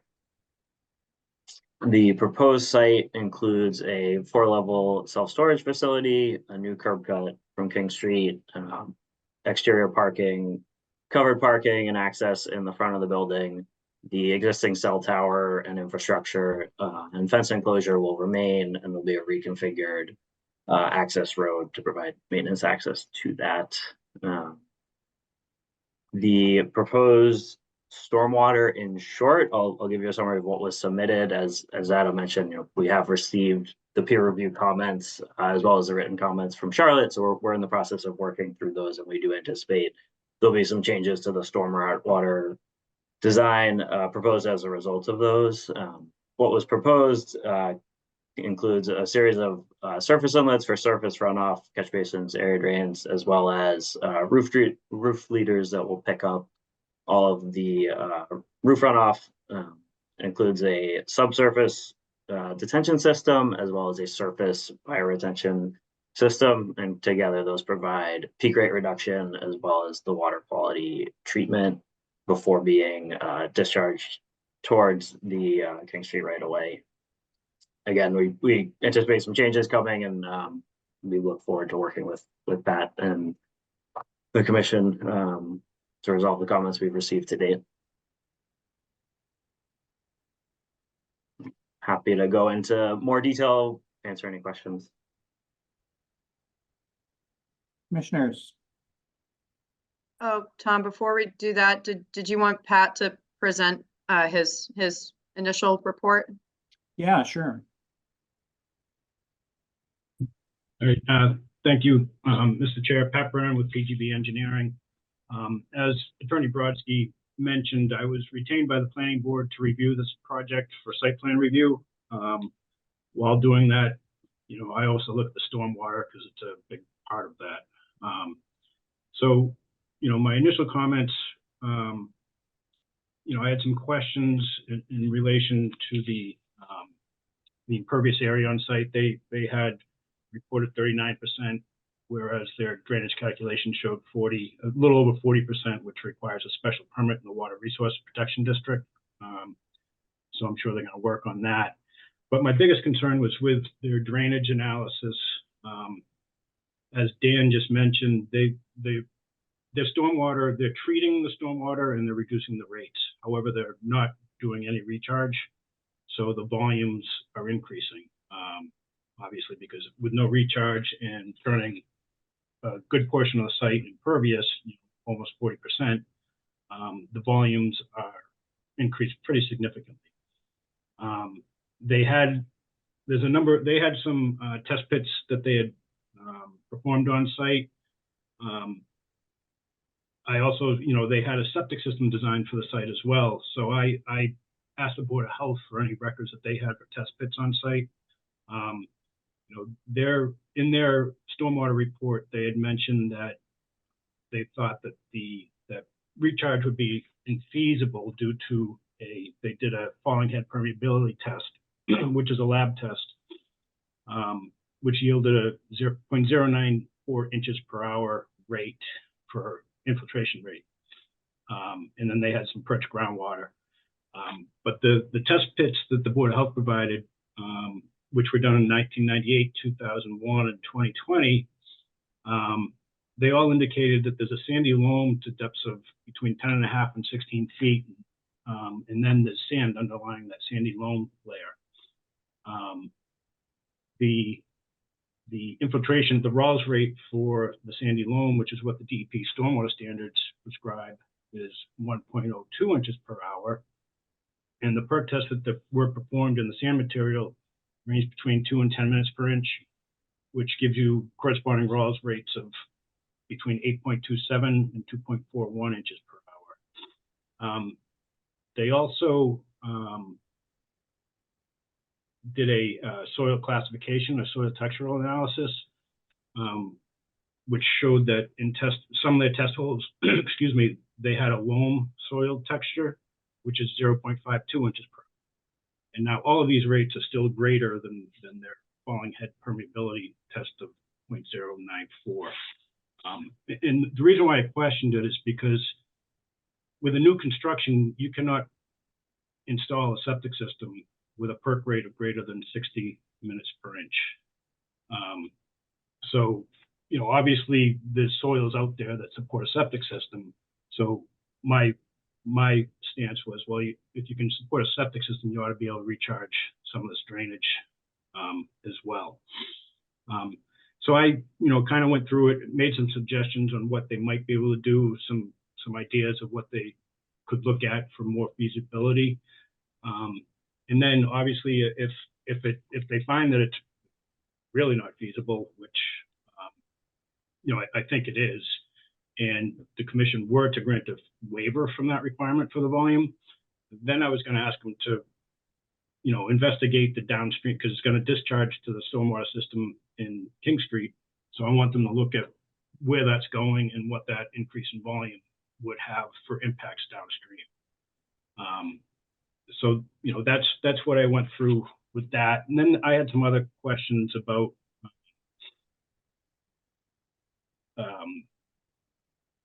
the test hole logs that they submitted. All of them indicated models, but they didn't say at what depth those models were at. So we don't know exactly at what depth the groundwater is at those particular test hole locations. So I asked that they provide that information if they have it. The erosion controls, they detailed erosion controls, filter sock barrier, silt sack, inlet protection, stabilized construction entrance, but they don't show the locations of them on the plans. So I asked if they show those on the plans. There's, it's me.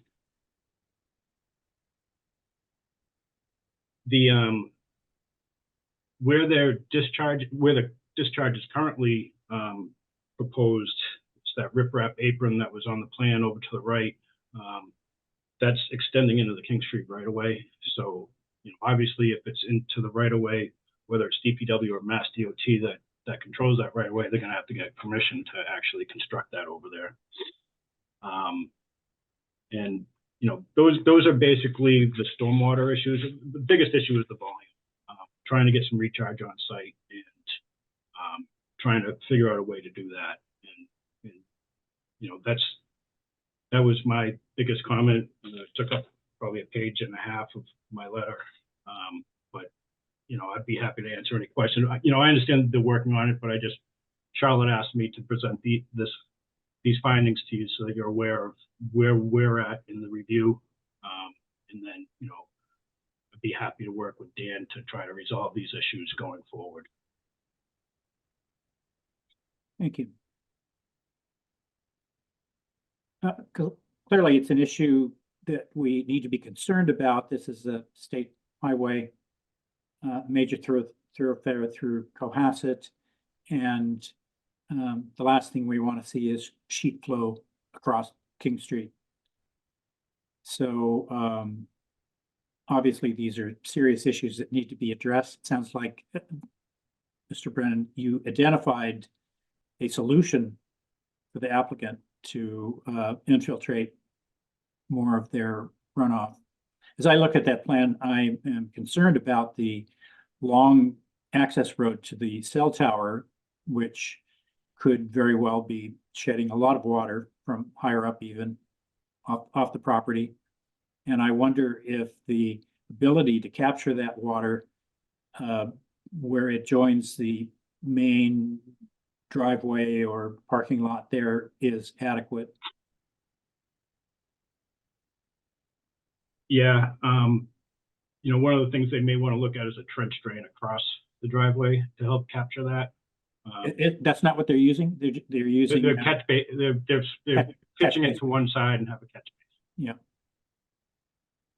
Yeah, we do have a couple of catch bases, but we can look at, you know, confirming the areas that are captured and making any appropriate adjustments. How frequently is that road expected to be utilized? They don't have to go up there all the time to maintain that cell tower. And is that proposed to be a paved access road? It is currently proposed to be paved. We narrowed it to just 12 feet and then have a stabilized turf for a portion of it for fire access. But I think that's accurate. It's not intended to be used all that frequently. I don't know what, how often. So is it really necessary to make that roadway impervious? I don't know if Jesse from PSI could weigh in on that. I know they have certain obligations to the cell tower provider associated with the easement to provide access. Is it paved now? Portions are paved, portions are gravel.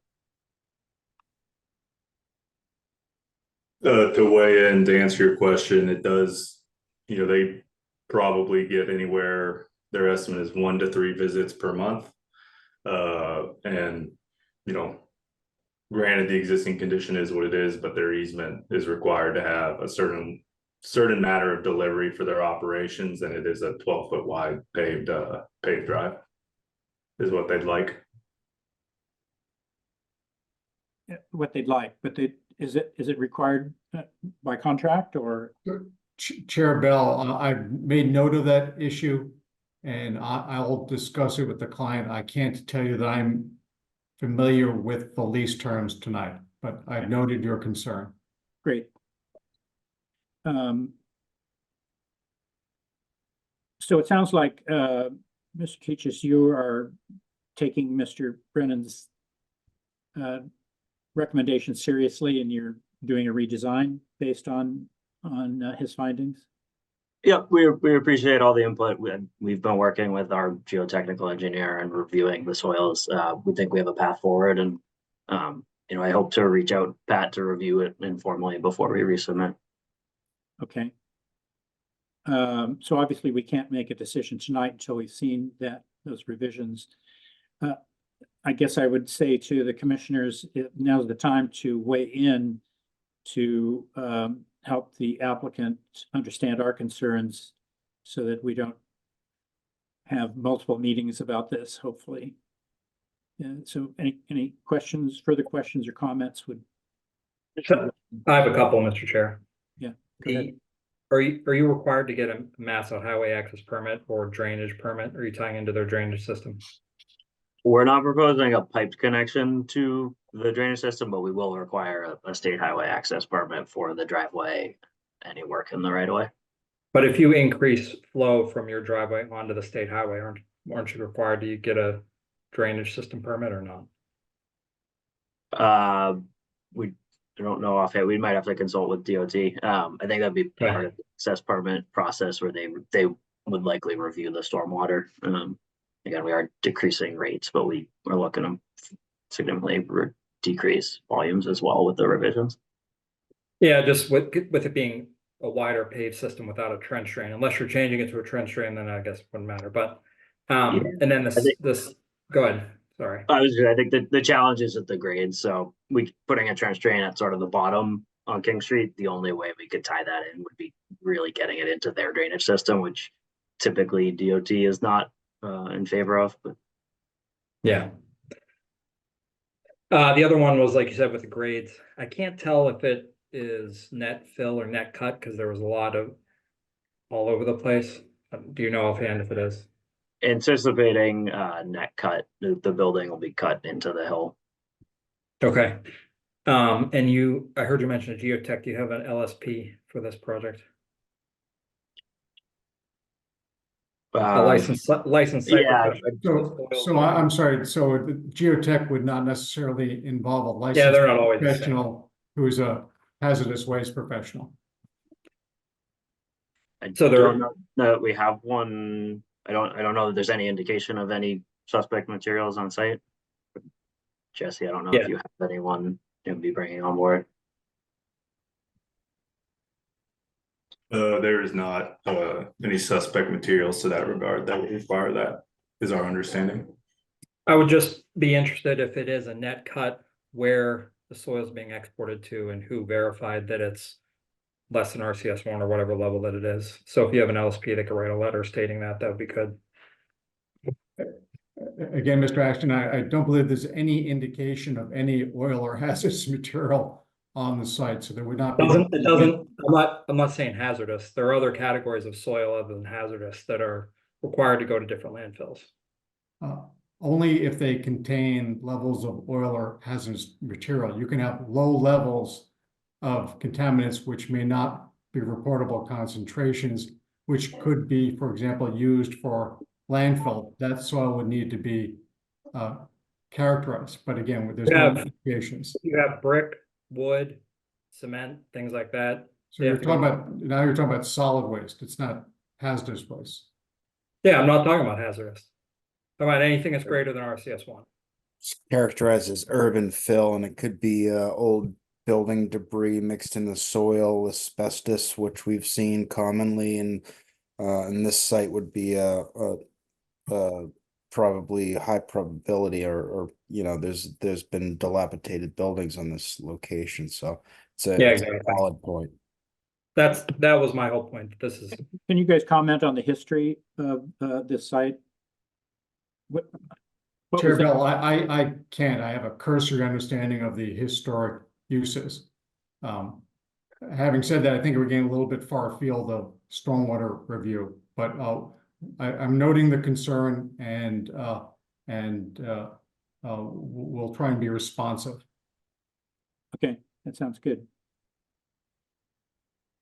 And sorry, Mr. Chair, it's been a little over 15 minutes. Yeah, I was just gonna wrap it up, Charlotte. Thank you. Okay, so the public hearing for stormwater permit 2412, 149 King Street is now continued to May 2nd. Are you guys okay with that? I will just note that 5-2 has now also become a lovely long meeting. Yeah, if you guys can put it off for a month, that'd be great. Well, it's up to the applicant, but I'm just letting you guys know that 5-2 is now also looking like a very long meeting. So the other dates are May 16th, June 6th, and June 20th, because of Memorial Day, there's a little bit of a gap. As these get more crowded, of course, we're going to enforce those 15-minute hearings. And so you may not, if you have in a project like this, you may think that you might want to have a little bit more time to explain things. And so keep that in mind. You may get more time if you put it off for a little bit longer.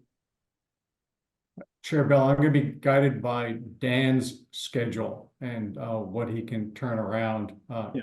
We have every interest in moving this forward as quickly as possible. So let me suggest this, that we do continue to May 2nd, but if you guys can find a way to delay to the next meeting, you can inform Charlotte and she can move you back. That sound acceptable?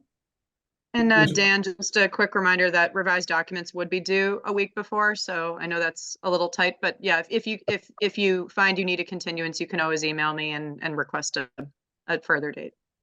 Sounds good. Thank you. Good. Okay.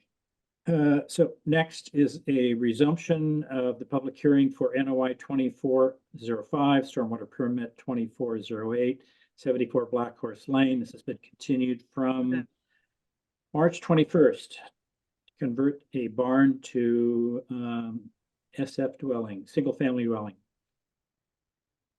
Sorry, give me 1 second. Sure. And just a warning, we're going to take a break, a 5-minute break at the end of this hearing.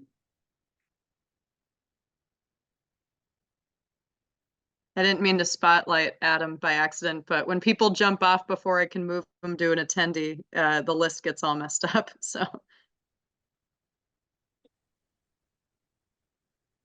All right, did I kick anybody off? I think I'm good. All right. Hi, Jeff. I think I do see Steve. Steve's rejoining. All right, good.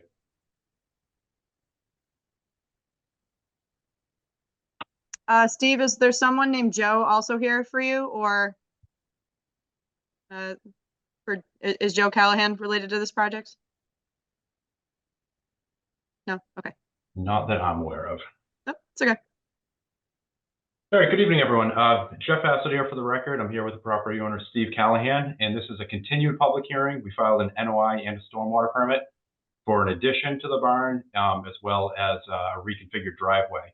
And the property address is 74 Black Horse Lane. So we are proposing an addition. It's located almost entirely within an area that's existing pavement, which will be removed.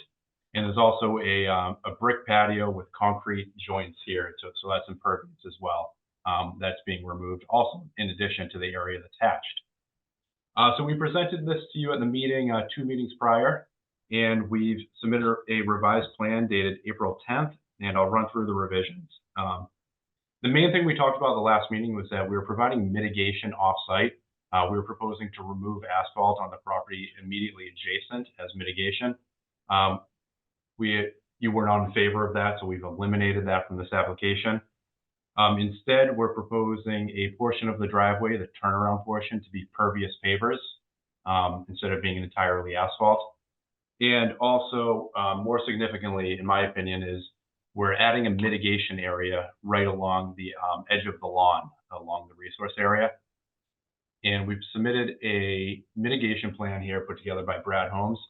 And as you can see, this is the existing barn, the red barn, and it's lawn right up to a wall, which goes right down to the water.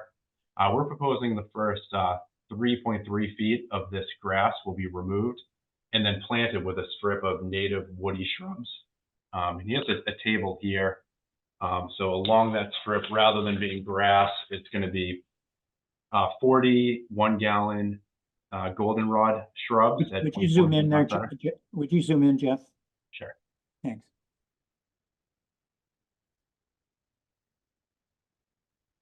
Yeah, so this is Brad's summary of the planting legend. So 40 seaside goldenrods, 1 gallon, 24 inches on center, 20 switch grasses, 1 gallon, 24 inches on center, 12 low bush blueberries, 1.5 to 2 feet when planted, 3 feet on center, and 22 sweet ferns, 1.5 to 2 feet, 3 feet on center. And then going back to the site plan, the other revisions we made were a little more minor, more housekeeping stuff. But we moved the limit of work to go around, or the erosion barrier to go around this patio that's going to be removed and loamed and seeded, as well as around the asphalt here that's being removed. We also tightened up the limit of work. Instead of being right out at the property line, we pulled that in and snugged it in wherever we could. We're calling out a construction fence in the areas where there's not an erosion barrier in order to define that limit of work. I don't show it on this plan, but I discussed it with the property owner and Charlotte and sent a link to a product. It's a 4-foot tall plastic green fence. I thought the green was more pleasing because it will be up for probably a year. And then lastly, we're proposing 4 trees, 3-inch caliper red maples, as mitigation for the 2 trees that are being removed. So with that, we do feel we've addressed all the comments, and this is something you can issue a stormwater permit and an order of conditions for. Thank you. Oh, I'm sorry, one additional revision. We had just simply located the salt marsh at the toe of the wall, and we had that actually delineated by Brad Holmes and then field located. And that is this blue line here. So it's salt marsh here, and then there's a break here, and then the salt marsh picks up again on this side.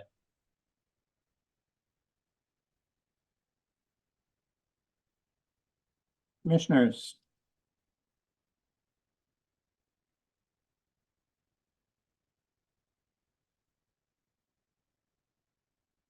Charlotte, do you have any comments?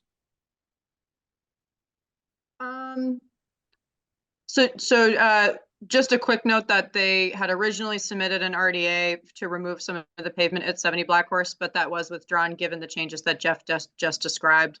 And then I did review the erosion controls. At least to me, this looks good, but I did have some suggested conditions, so I can pull those up if the commission wants to issue a decision tonight.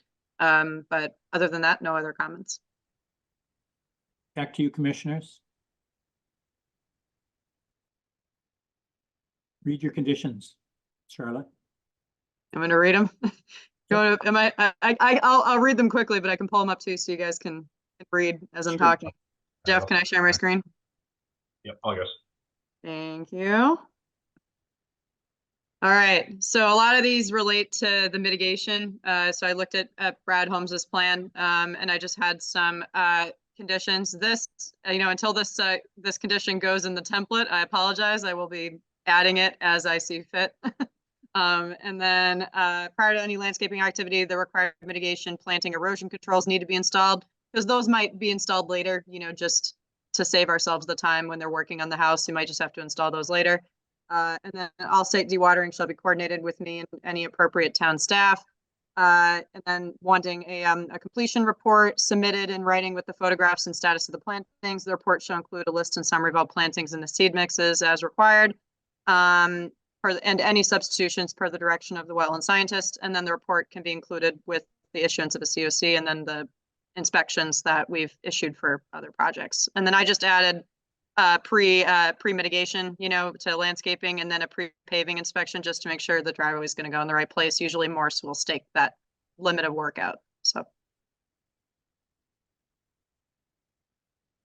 Looks good. Does anybody care to make a motion to close the hearing and issue the issue the stormwater permit and an order of conditions? Sure, I'll make a motion to. Great. Can I do them all at once, Charlotte? Separately. You're going to need a variance request as well. A variance for the 50-foot and greater than 1,000 square feet of riverfront alteration.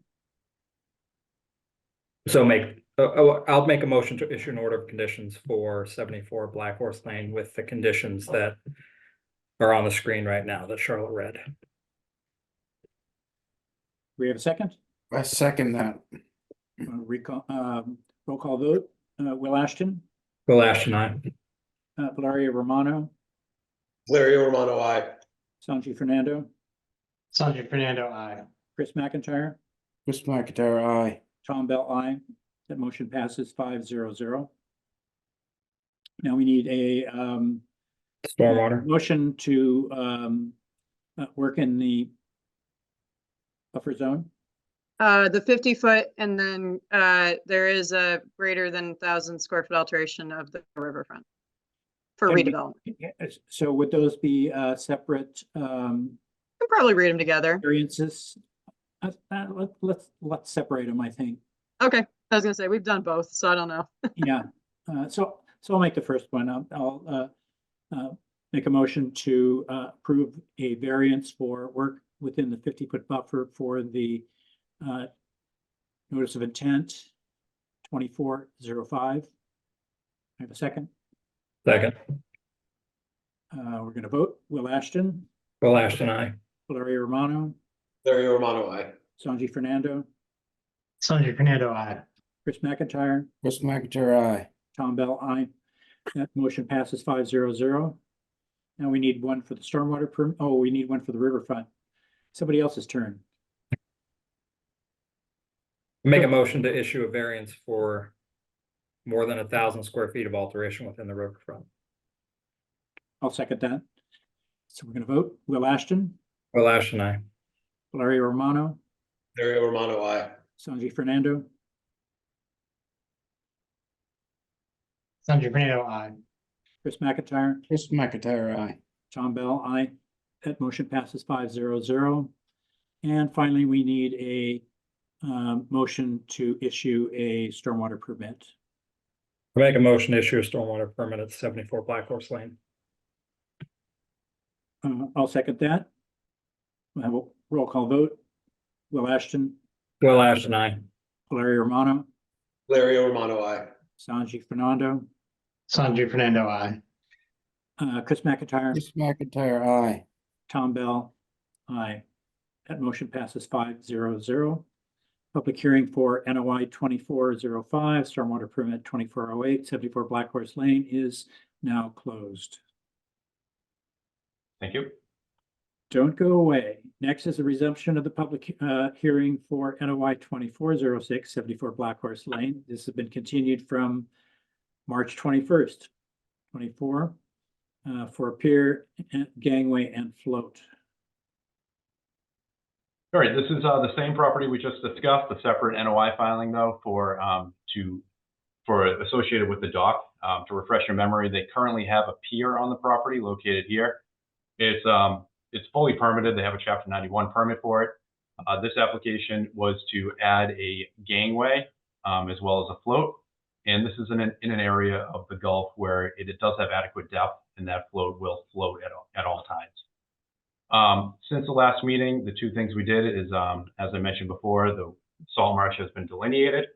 And then the other change is that we were proposing to just reconstruct that pier in kind at the same elevation, because that's the way it was permitted. It was recommended that we should elevate it. So we are now proposing to elevate it 2.1 feet. So the decking will be 2.1 feet higher than it currently is. By doing so, the entire pier will comply with the DEP's requirement of 1-to-1 height to width ratio. And the last 1/3, being that the existing grade falls off, the last 1/3 will comply with the DMF recommendation of 1.5-to-1. So it'll be a big improvement compared to what's there now. So one of the concerns is sufficient sunlight. And that's why these are being raised. So are we achieving that on the landward side of this, Jeff?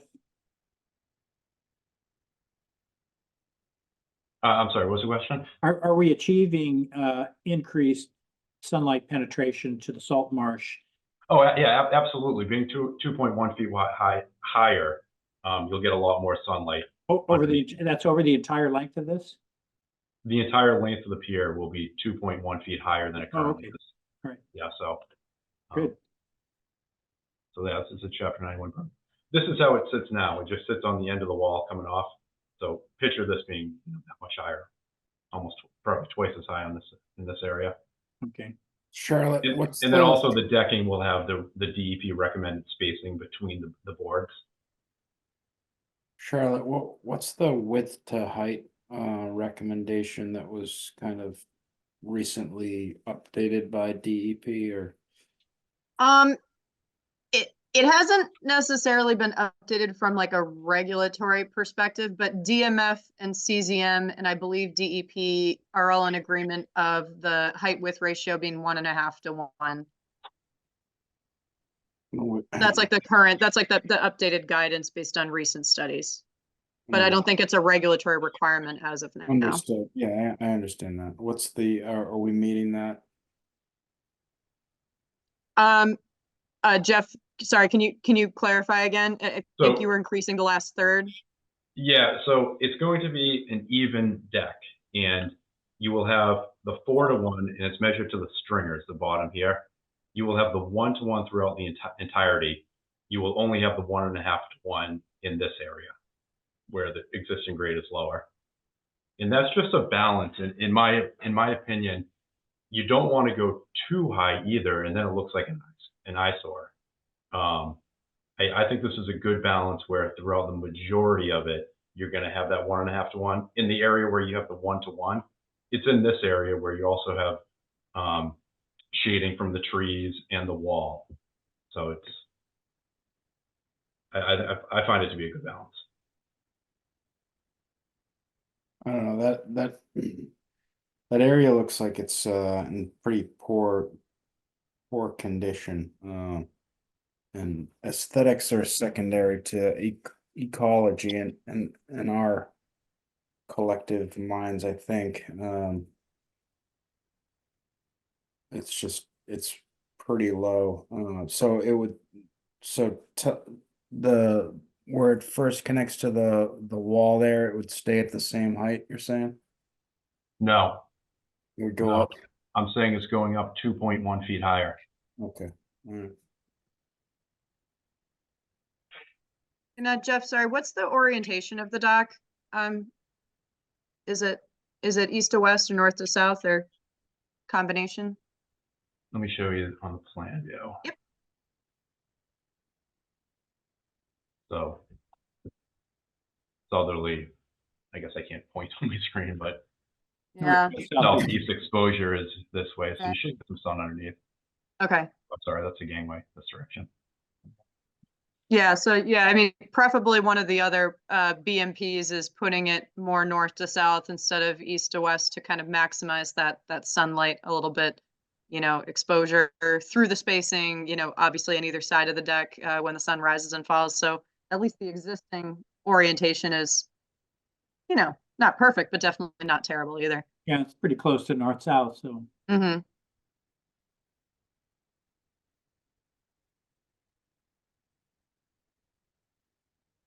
So it seems like you've taken our comments last time to heart and complied with, in general, with the new DEP rules. Any further comments from the commissioners? Maybe this was covered earlier. How's the float going to be stored or moved during off season? Yeah, the typical condition is you cannot store it in wetland areas or even the buffer zone, I believe. In this area, they're typically floated to a location where they can be pulled out of the water and stored elsewhere. Yeah. Cheryl, is that something we can condition that's like not just typical, that's required? Yep. Yeah, it's also in our regulations that the dock platform, float, or any of its materials cannot be stored in the marsh. They have to be stored in a safe upland area. So yeah, if they're going to float it down the river, that's definitely easier for the Gulf. And you could make a condition to not store the float in the wetland or in the 50-foot buffer. My concern here is more that it's not dragged across the marsh. Right. Yeah. Well, they have easy access to go down the river and go over to Parker Street and pull it out, so. Yeah, so I guess I'd just be looking for that to be like a specified standard operating procedure or something. Yeah. So the float shall not be stored within the salt marsh or dragged across the salt marsh or stored in the 50-foot buffer, and has to be located either offsite or outside of the 50-foot buffer in the marsh. Charlotte, I think our regs say that already, I'm looking at it. They do, yeah. It doesn't specifically say the 50-foot buffer, but it says in an upland area, it can't be stored in the marsh. But yeah, either way, it is a regulatory requirement under us. Yeah. So. Yeah, if you want to condition it, you can of course add to that. Yeah, that seems redundant. Anyway, would anybody like to make a motion to approve or disapprove? I can make the motion. Good. I make a motion to approve the NOI for 74 Black Horse Lane with the conditions as described.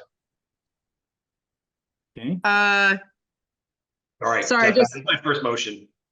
yeah, sorry, Valeria. Yeah, so you'd say, you can make a motion to close the public hearing and issue I'm an sorry, order. yes. That's okay, an issue an order of Issue an conditions. order of conditions, yeah. Yep. And then for the Wait. condition, does someone just want to clarify the language for the record of what we want to do with, if we wanted a float condition or not? well, if it's in our regulations, is it necessary to, Yeah, the only thing that's not in the regulations is that it's not dragged across the okay. Yes, we better add that condition. Okay, sorry, Valeria. Can you restate your motion, please? Yeah, I apologize. No, I'm sorry. I hate cutting people off, but I make a motion to close the public hearing for the 74 Black Horse Lane and issue an order of conditions with an additional condition that upon removal for the off season of the float, that it is not dragged across marsh or wetlands, and I think that should do it. Do I have a second? second. Okay, we're gonna vote on this. Will Ashton, Will Ashton, aye. Sanjay Fernando, Sanjay Fernando, aye. Valeria Romano, Larry Romano, aye. Chris McIntyre, Chris McIntyre, aye. Tom Bell, aye. This motion passes 5-0-0.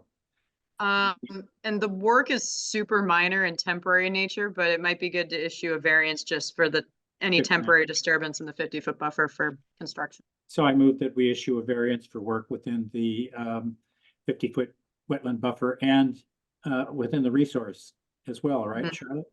Okay. Yes. For NOI 24-6, 74 Black Horse Lane. Do I have a second? Second. We'll vote. Will Ashton, Will Ashton, aye. Sanjay Fernando, Sanjay Fernando, aye. Valeria Romano, Larry Romano, aye. Chris McIntyre, Chris McIntyre, aye. Tom Bell, aye. That motion passes 5-0-0. The public hearing for NOI 24-06, 74 Black Horse Lane is now closed. Thanks, Alright. Jennifer. Thank you, Jeff. Thank you, Steve. Thanks Okay. a lot, Jeff. It looks like you really did address every single concern that we had at the last hearing and really came back with a plan that, so anyway, thank you very much for your attention to that. Appreciate that. Thanks, everyone. Thank you. Okay, so let's take a 5-minute break here, stretch your legs, whatever you need to do, and we will be back in 5 minutes.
Moving right along, Charlotte.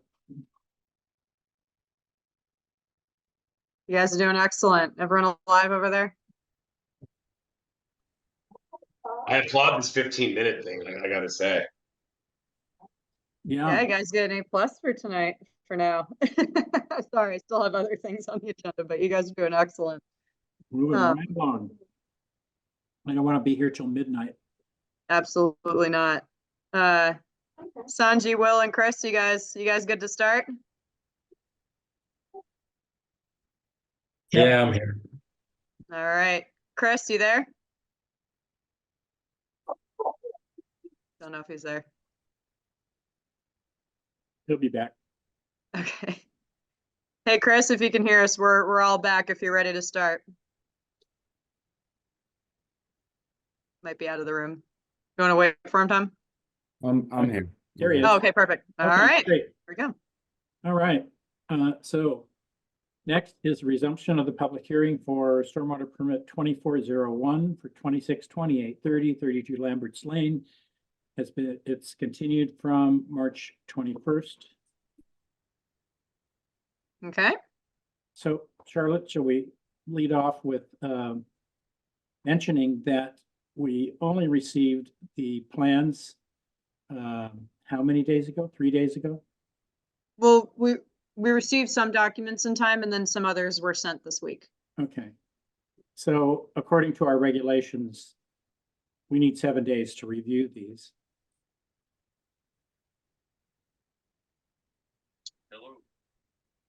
So I suggest that we continue this and to another meeting, so we have a chance to review the new materials. Yeah, agreed. I really only have time on Mondays to review, and we didn't get these till Tuesday, some of these, so I didn't have a chance to review some of these. Very busy.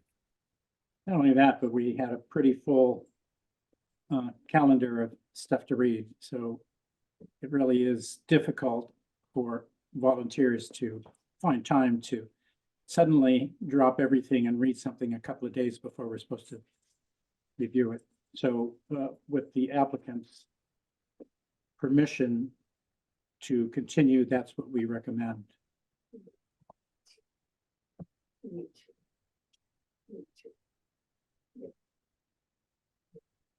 John, you're not muted, but it sounds like the commission needs some more time to look at the documents that were submitted. Okay. Is Alden on the call at all? I Yeah, don't he's see on the him. call too. Yeah, sure. Yeah, so we did send those Okay. documents out on Friday. So, yeah, so if you need more time, that's fine. We're understandable. We understand. It's been a long night for you. So, but I will say that we do have a new civil engineer, Jeff Hertz. He's on the call with us tonight, and he'll go over the grading plan. He did a great job regrading everything, and I think you'll be impressed with the work he's done. So I'd like to thank you and have a good evening.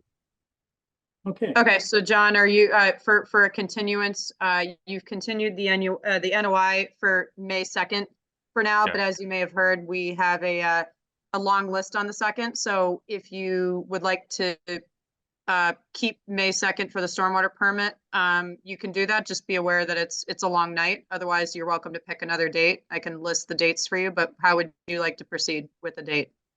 Yeah, well, May 2nd for the stormwater, we've been looking at it for a long time. The only changes we've made were grading changes, so hopefully you can see those right away. And Okay. Yeah. So are you anticipating to submit any other documents by next Thursday for either permit?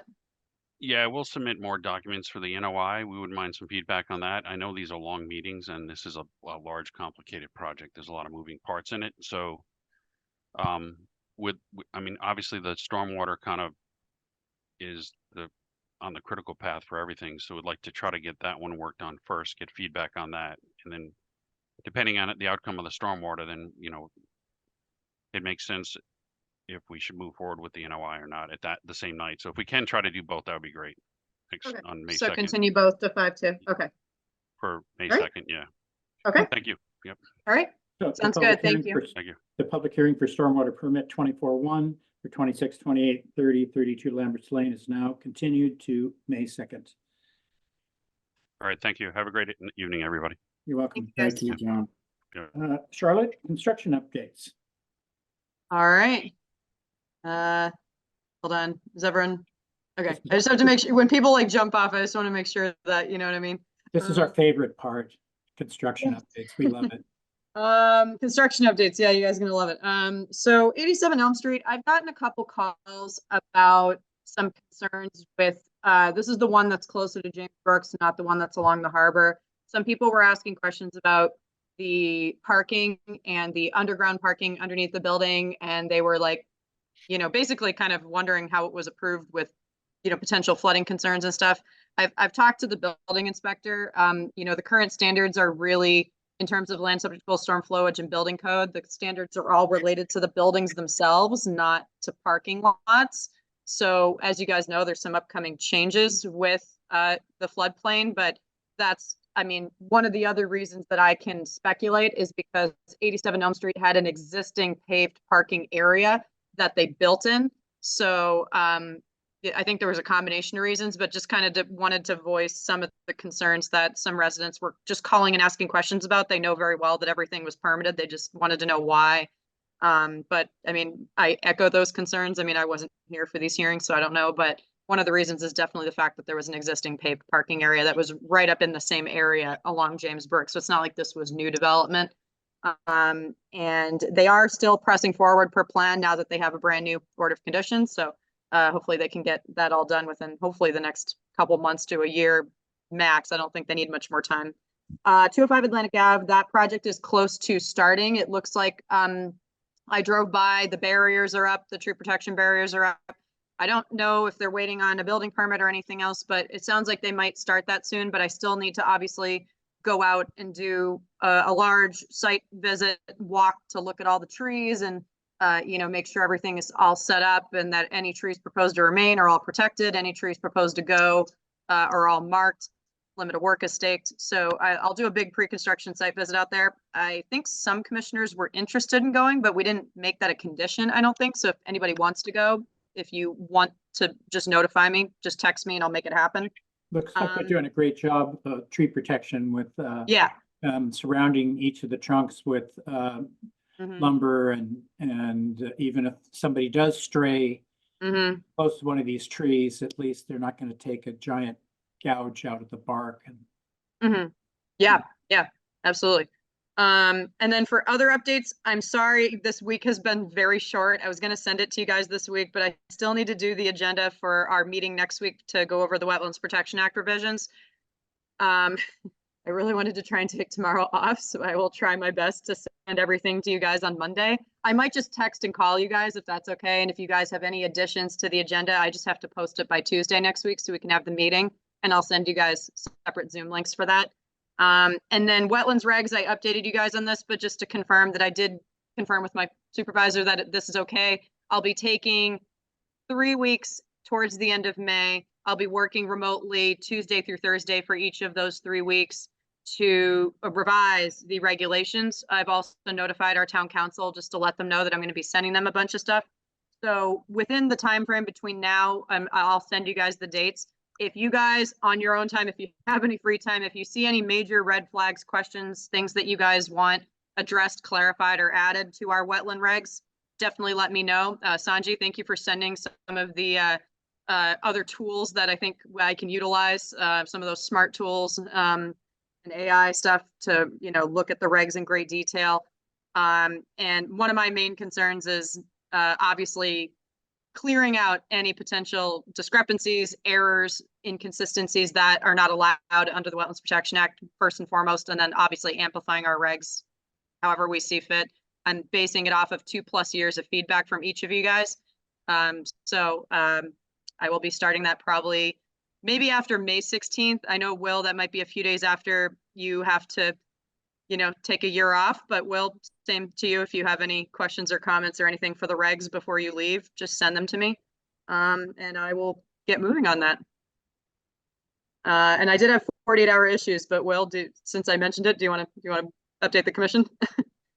Oh yeah, so my I'm officially out as of May 10th. So I think the next meeting is my last one then, Charlotte? May 2nd, right? yeah. I think you said, Yeah, did you say the 13th or the 10th? Well, the 10th is a Friday. I start my class. Yeah. Okay. Yeah. Okay. So you're gonna get a master's degree in something here? Is that what? No, that's the next school after this. This one, no masters, Uh, so. and this is, so this is your last, educational experience with the Army? Yeah, well, this and then that master's one in Oh, like okay. 5 years or whatever, but Uh-huh. we'll see Yeah. Cool. if I make it that far. It's been a pleasure having you, Will, and we would Thanks. definitely welcome you back whenever you're ready, so. We're But gonna- Will has notified the town, so he's good for all procedure stuff so far, but yeah, 5/2 will be sounds like will be your last meeting. So I was really impressed with your knowledge of the regulations regarding the runoff from the state highway and all of that. Oh, yeah. We're gonna miss that. Unless Chris McIntyre is equally familiar with those things. I hope so. I'm sure he is. Yeah, that was really great. Not quite, but I'll study or I'll keep in touch. Call a friend mode. Yeah. So I have a 48-hour issue, which is the garbage is accumulated around Straits Pond as it does every year, and there's going to be a spring cleanup on Saturday, sponsored by Ware River Watershed Association, Straits Pond Watershed Association. It's a cleanup of the estuary, the Straits Pond and the surrounding streets. There's going to be a picnic afterwards to reward everybody for getting mucky and maybe wet because it looks like it might rain a bit. So, but if you got some boots on Saturday morning and feel like getting out and picking up trash, come on and join us at Wadley Park. We'll give you a bag and some gloves and turn you loose. Yeah, Dumb question, where's Wadley Park? Wadley Park is that wonderful triangle you were going to plant in pollinating plants at the corner of Atlantic Avenue, in Hull, Jerusalem Yes. Road, and Forest Avenue. Okay, Yeah. gotcha.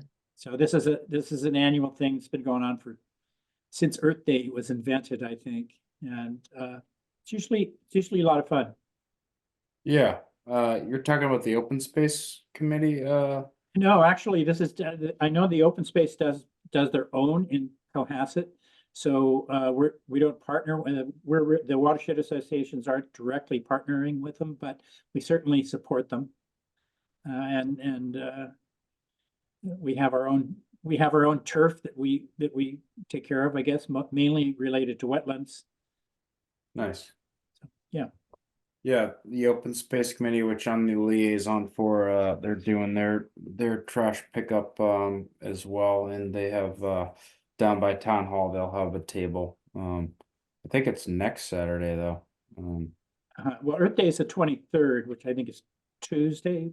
Yeah, so Yeah. theirs is the And we- so theirs And is we the try to do fall. ours right around Earth Day, sometimes before, sometimes after, but I'm glad to hear that the two do not conflict this year. So maybe people will attend both of them. Yeah. We got some good trash to haul out of there too. Yeah, we have really some great good stuff. spots to send people to. Yeah. Also on rain gardens, one of the things I was doing as liaison is trying to find opportunities. There's the Wild Cohasset group that's looking for like opportunities to plant natives. I reached out to the Water Commission, and they do have a budget to maintain these rain gardens that which they planted.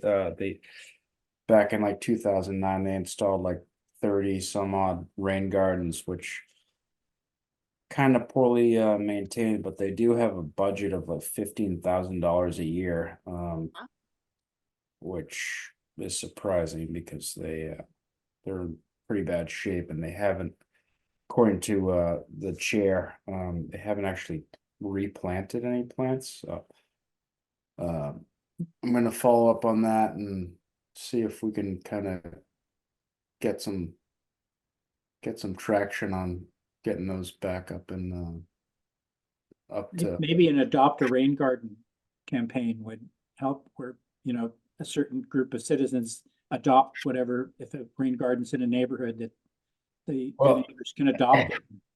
Well, according to the NIPD's permit back in like 2009, we the Cohasset Conservation Commission own 5 rain gardens in terms of the maintenance of them down in the the James Brook area. So I haven't located those yet, but that's something to consider. Okay, well, maybe we need to put on our boots, and gloves, get out there and do something about them. Yeah, I have a map that shows where they are. Maybe we can first locate them and see what they look like. Okay. Any Nice. more 48 hours? I had a few, and one just came up from this agenda. You want me to run through them, or do you guys, anybody else want to go before me? No, go ahead. No? Okay. Well, since we have a lot of site visits, I figured it might be easiest to just pick a day. Do you guys want to do them all at once, or is that too much with your work schedules? Do you guys prefer to space them out? The Howard Gleason ones I would recommend definitely doing the same day, but if we wanted to split up, what was it, King Street? Oh, did we want Lampert's Lane too? Yeah, we wanted Lampert's Lane and King Street, so, and 98 Howard Gleason times 2. So do you guys have, I know that's a lot for next week, but do you guys have availability on specific days that are easier for you? Chris, I think you mentioned not on Mondays, or Mondays are best? No, Mondays are prime, or Fridays. Mondays or Fridays. Mondays, Wednesdays would be like an alternate, and Tuesdays and Okay. Thursdays are like a total no-go. Okay, so no Tuesday, Thursday. Do the rest of you guys have a preference for, like, Monday might be a little tough, you know, because I got to call a bunch of people, but maybe next Wednesday or Friday, would you guys be open to doing a good portion of them, all of them, one of them, either, you know? I think I I could probably just do about portion. anything. Yeah, Friday's better for me, just personally, like in Okay. general. Okay. That works for me. And- too. And Will, I know you're in Boston, so Friday's not good for you. Yeah, Fridays usually work for me, but Oh, Fridays do work for you. Okay. yeah, I'm usually home Fridays. Okay. Do you guys want me to try and shoot for Friday for everything? I could do it. That's 8 to 12 for me. I could just be in the field all day. I've done it before. Yeah, I'll take the day off. All right. You want me to try and aim for Friday for all 4? Yeah. You gonna rent a party bus to haul us around? I honestly should. I have the town car, but unfortunately that only fits 4 of you guys. Well, it'd fit actually, well, no, 5. Christian Never mind. Throwins get that minivan. Yeah, yeah. Get one with I a mean, bar. I'm definitely happy to carpool. I obviously have either the town car or my car. So if you guys need me to come get you guys either on my way to work or, you know, just, yeah, but yeah, I'll shoot for just scheduling everything for Friday and we'll make a day out of it. Okay. No, that's fun. I actually think that's really fun. We'll see if Chris and Kathy can make it too. I'll still call Paul Tom. I know Paul's been really busy, but I'll just give him a call and see if he wants to join. I had All right. just a quick question, maybe. Sure.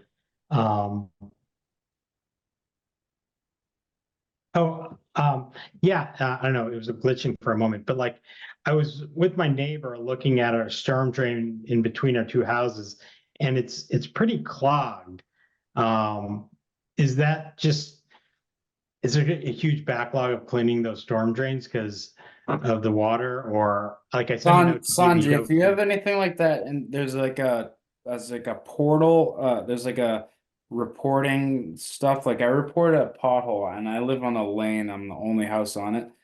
I reported a pothole, and they lit, and it's like everyone can see what's like posted on there. They filled that pothole like the next day. I was shocked. So that's something. what is this, like a site or something, or? Yeah, it's like a town. If I'll send you I'll try to find this. You'll find it yourself, I'm sure, before I send it to you. But like, it was just like I looked at how to report something like that, and it was like it's like some kind of outside sourced, you know, like reporting thing that it's publicly, you can view it and it also like shows when it's closed out. Oh, really? I'll Google it right now. Yeah. Yeah, and if you can't find it, let me know and I'll try to point in the right direction. Cool, thanks. Nice. Oh, sorry, I'll go through the rest of mine quickly. So I know a lot of us, we all make motions now, and I love that. My question for you guys is, do you guys want me, I know Tom, you have your scripts. Do you guys want me to make like a motion script for each type of permit? And would that be helpful to you guys?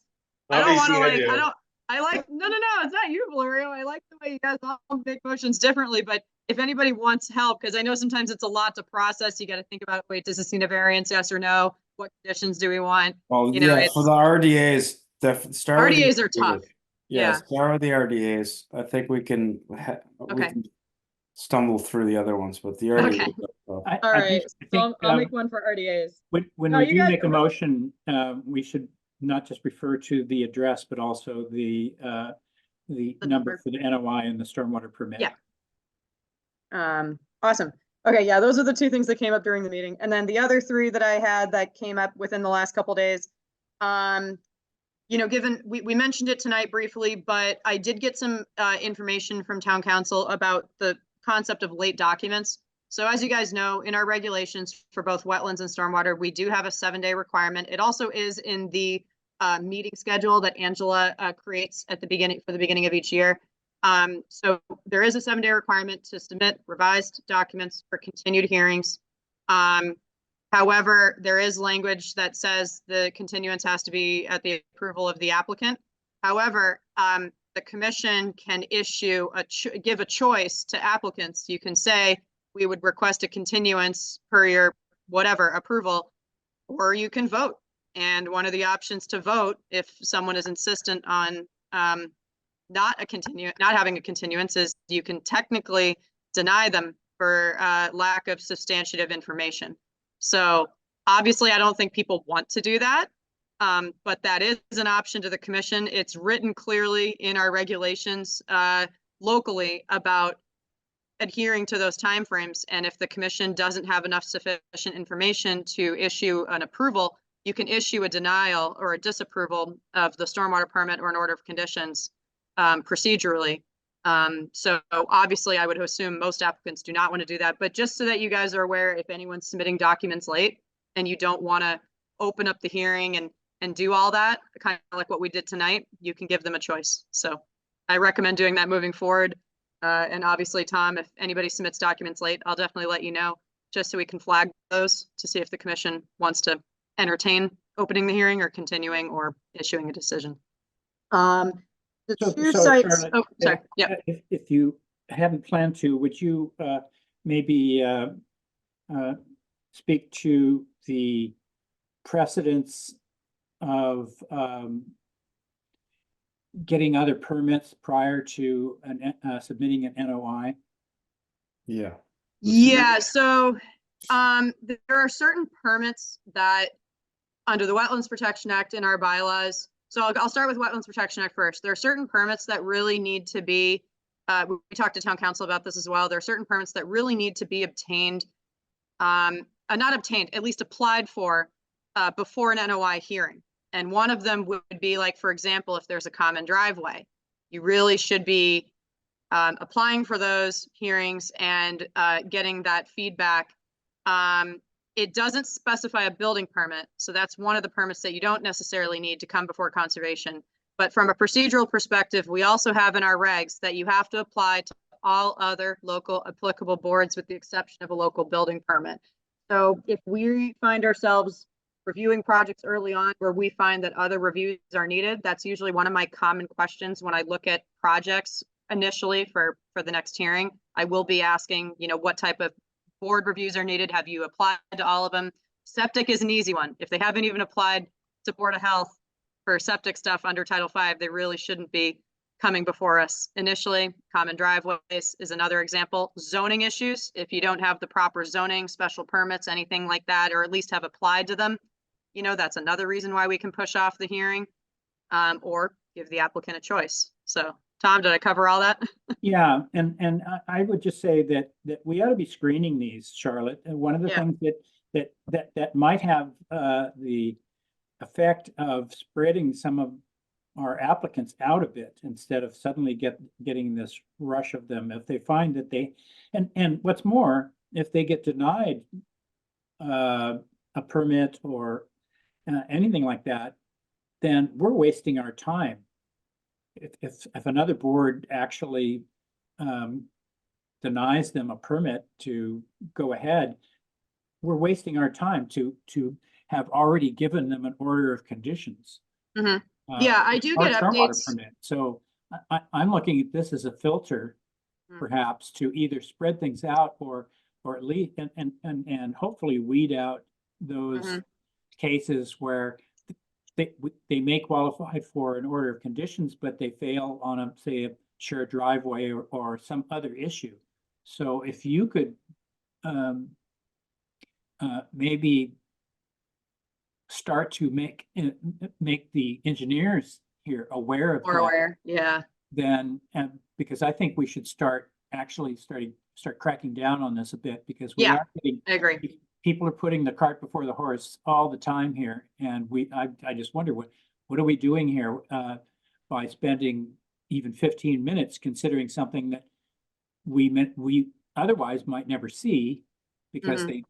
they failed some other or the regulations prevent them from doing exactly what they had in mind anyway. Yeah, In which case something we'd have to amend a stormwater permit or amend an order of conditions, or maybe not even issue them. So Mhm. let's see if we can get that. And that's a state law. So this has teeth. Yeah, I want to get the breakdown of like which permits don't count versus which permits do count. Alex read the language to us very briefly this morning, so I want to look at that in more detail. One thing that I already do is when I get new submissions, per our regulation workflow requirements, I do forward all new projects, other than a few RDAs, that are super minor. But for the most part, I forward all projects that I receive to all the other local applicable boards. They do need to give comments to me within 14 days. So that's why sometimes you'll see in your OneDrive, you'll see some PB comments, mostly, or Board of Health comments or whatever. So I will obtain that information for you for the hearings. So at the very least, for planning and zoning, I'm very aware when the hearings are. So we're pretty good with that. But I still think we should crack down a little bit more. Like if they're not even going to zoning for like 3 months, for example, it's like, let's push this off until you've at least gotten the feedback from zoning of what we're going to be dealing with here. So at least with one of the projects tonight where they said they already are about to go through planning board, they've gone through a peer review, that made a little bit more sense to hear them out, but then still continue. But then for other projects that haven't even gone to the other boards, it's really a waste of everyone's time. So I'll definitely get more information about that under the state act, especially for notices of intent. So yeah. I think this was an eye opener for you and I. Yeah, for when me, yeah. Alex explained this to us. I mean, Yeah, we're because both one thing aware that we have these regulations, but I guess we were wondering whether we could actually apply them, and to hear that Yeah. the state backs us on this is Yeah. really great news. that the state part was eye-opening because I've been previously informed by town council, I won't mention names, but I've been previously informed that we can't continue anything unless it's at the applicant's consent. And while that may be true, this is a caveat to that, with the exception of these types of permits that really should be applied for. So, yes, we need to get the applicant's consent and approval, but if they haven't even moved forward with some of these critical components to a project that affects our decision, we can enforce that. So it will happen. Great. And that I think Chris McFarland would be very happy about that too, because he's asked multiple times and I'm like, this is the answer I keep getting from council. And then we just got an update today about the Wetlands Protection Act. And yeah, it's a 200+ page document. I find something new every time. All right, the last two, I'll try to be quick because I want to, I think we're doing really well on time. I was notified this week by an abutter of 78 Lambert's Lane. He hears drilling and stuff. Apparently there was a well permit that was issued by Board of Health semi-recently. Unfortunately, that permit did not come to me. It looks like it's in the middle of the yard in between two wetlands. It did apply with a 100-foot wetland setback. So from the location of the well, there was a 100-foot perimeter where it's not near It's not directly in a wetland, but unfortunately, it's too late because Board of Health's already issued the permit. So I just talked internally about this, but just wanted to make you guys aware that the well was being installed. I don't think it's anywhere near the 50-foot buffer. It's probably on the edge of a 100-foot buffer for one of the wetlands because I did some of the measuring on the maps. The other issue that the neighbor brought forth to me is he mentioned 76 Lamberts and 78 Lamberts. He said over the last few years, they've been having a lot of tree work done in there. We obviously know very well what happened at 76, but apparently the guy at 78's been doing it. I've looked at Nearmap briefly. It's a little hard to tell. I mean, you can definitely see some trees removed along the side of the driveway, but it's one of those things of like, do you guys want me to investigate it further and write the guy a letter? Or, I mean, it didn't look like he obviously did what the guy at 76 did, but still, it's been reported to me within 48 hours. So I'm bringing it forward to you guys. Do you guys want me to look into it more or just keep an eye on him? I don't have updated imagery yet since October 23. So if I see anything between October 23 and the present, I can definitely tell what's going on. So I'll try to get an update on the next flyover. And then the last thing is, this is speaking of flyovers. You guys may remember, I think Valeria and Sanjeev, you might have joined after this, but over a year ago, we brought in a person who's a property manager at 100 Whitehead. And what he came to the commission to do, because it was reported to me of what he was doing, he was pretty much grooming the beach with like this beach comber machine. He was prepping this private beach at 100 Whitehead for the property owner who comes in a couple weeks a year to enjoy the summer and then leave. He's not a full-time resident. And so we warned him as a commission because we had a show cause hearing, you know, we told him that none of this activity was allowed. There's actually, it's really funny. If you go to Nearmap, April 12th, 2022, you actually see the machine on the beach. It's kind of hilarious. But anyway, so Tom and I noticed last July, the activity happened again, despite us telling him that is not allowed. So to sound a little crass, this person who owns the property is a billionaire. So I'm open to whatever you guys would like to do. Obviously, everyone's got to follow the rules, but a $300 fine means nothing to this person, I'm sure. So I'm open to suggestions. You know, I obviously will not put them on May 2nd, but I will definitely draft whatever you guys think. If it's an enforcement order or cease and desist, all the above. For every day that someone doesn't comply with an enforcement order, fines up to $300 a day. But again, I'm only saying it because it's just realistic. This person's a billionaire. So I don't know what you guys want to do. So Charlotte, we want to do it. We do want to call them in prior to when they might actually groom this beach again. So, we don't want to put it off very long. Yep. And we got plovers nesting on our beaches now. Like that's exactly right, Chris. Yeah. And these two beaches, Sandy Cove, and I don't know that this other beach has a name, but it's. I don't know, but it's private. It's between Whitehead and Windmill Point, and it looks like it is a sand beach. It's not a high energy beach. Very protected. So I doubt if there's any plovers on it because they're out there plowing combing the beach during and do it every year. So I doubt if there's any there, but if they left it alone, it probably would get colonized because there's already a colony starting on Sandy Beach. There probably would be one on the on Sandy Cove as well, if it weren't so heavily used, let's say. You know, a lot of people have deeded rights to that beach, and it's really out of the public view unless you're a boater. And then there's this billionaire's beach. So it's possible that you know, we thought about trying to get the DEP involved, but council said they're going to ignore us. But if we're talking about piping plovers, it may be a different story altogether, and maybe that's our point of leverage here. Yeah. And we need to buy Charlotte a drone so she doesn't have to worry about trespassing. Either that or buy her a boat. At least with this guy's property, I don't need it. But to be fair, the flyovers are a couple times a year, so obviously it's nowhere near as current. But yeah, I mean, again, you can clearly see it in July 23, a year after we told him not to do it, that he did it. This is the One property question. manager. Are they, so do we know if it happened this year or we? I don't know yet because I don't have any aerial survey, They the would- most they current would do survey it on in Near Map. mid-June.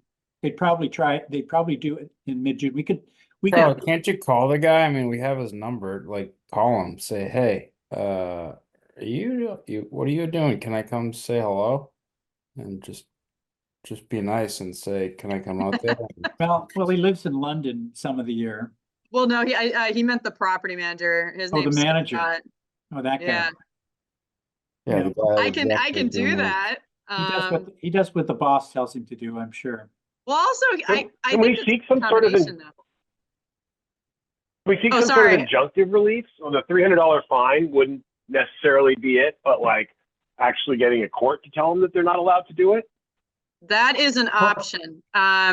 So one thing that town council recommended is town council can send a letter on their letterhead. I can obviously help right. draft it, and it can threaten enforcement action.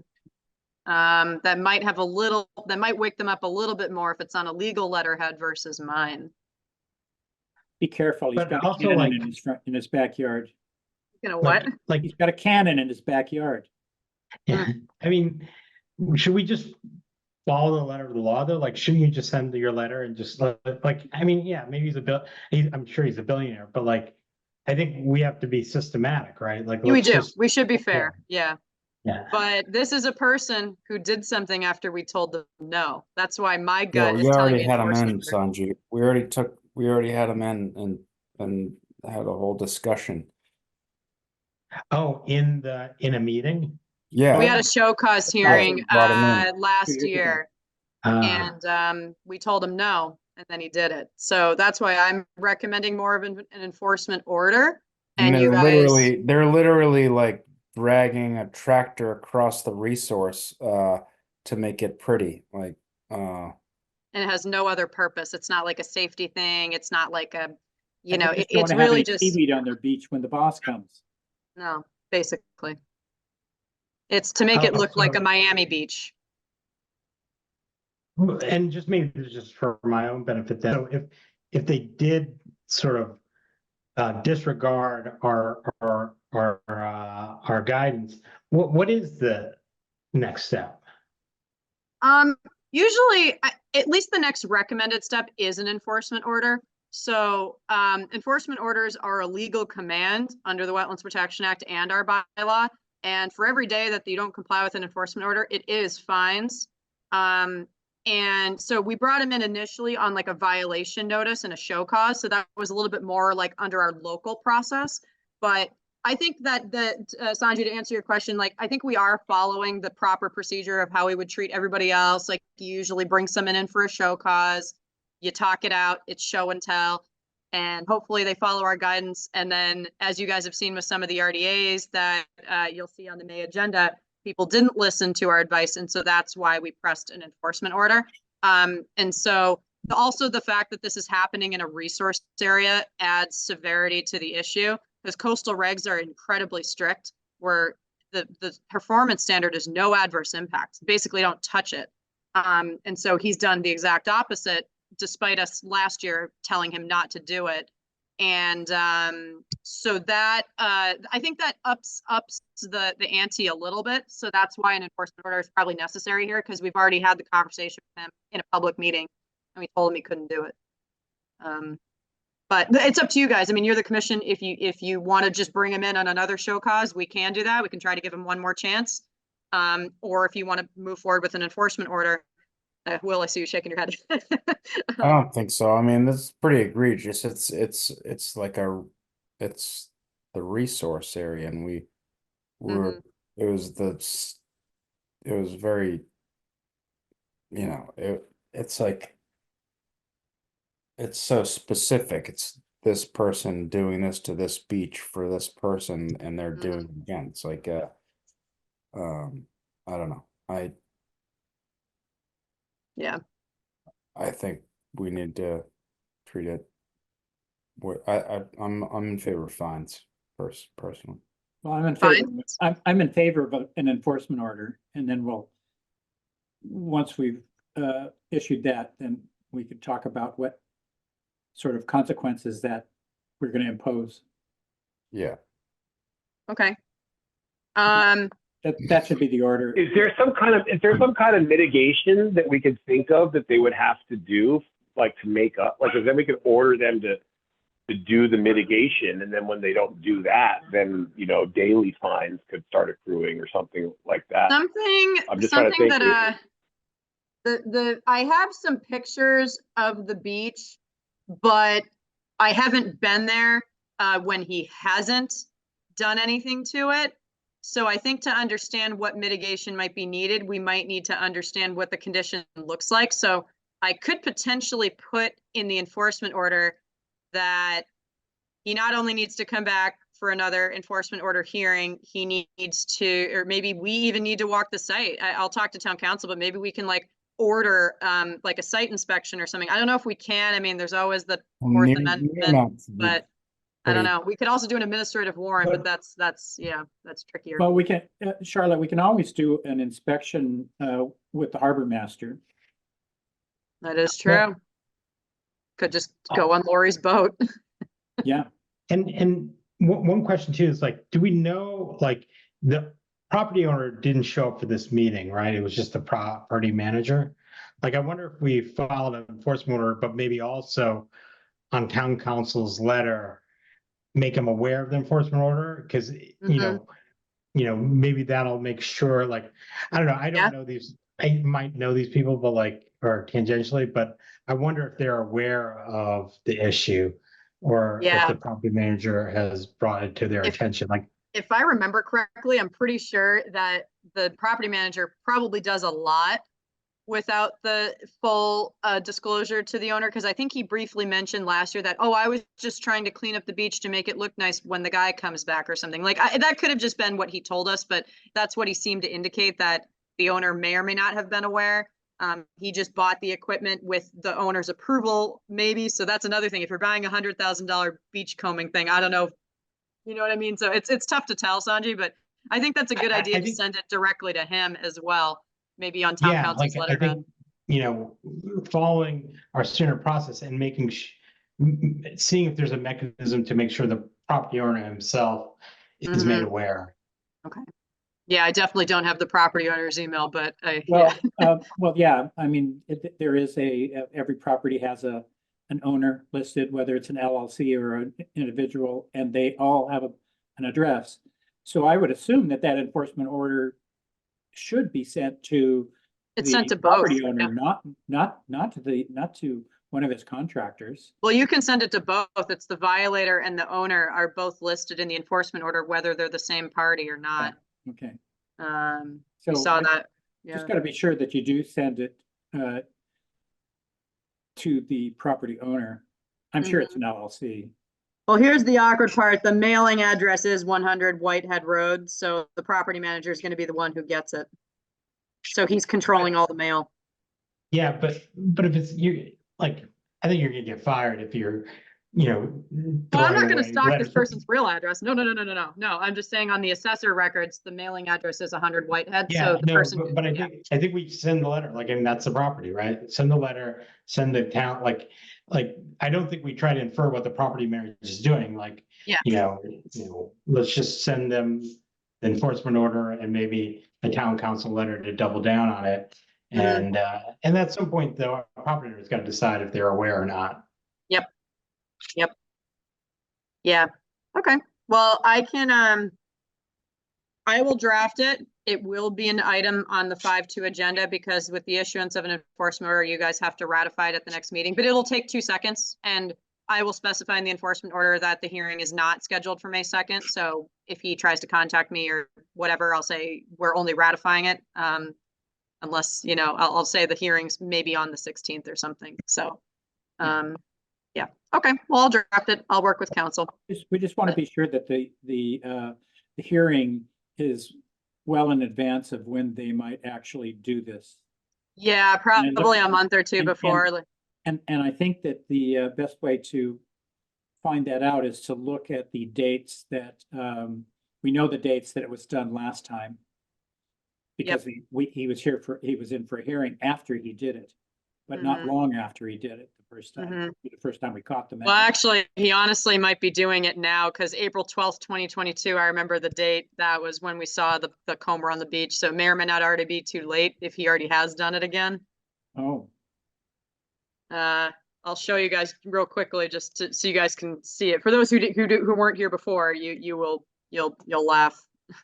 Well, not laugh, but it's still Cry. a serious matter. Yeah, you'll cry. Hold on. I'm just gonna, actually, you know what? I'm gonna keep mirror view, because why not? The owner for that property is listed as Minot International LTD, which is inactive. Interesting. And there's a registered address of Richmond House 12 Parleyville Road, Hamilton, Bermuda. Yeah. So wow. maybe Yeah, it's yeah. there. He's a billionaire, so. Yeah, he's not going to have his London address there, that's for sure.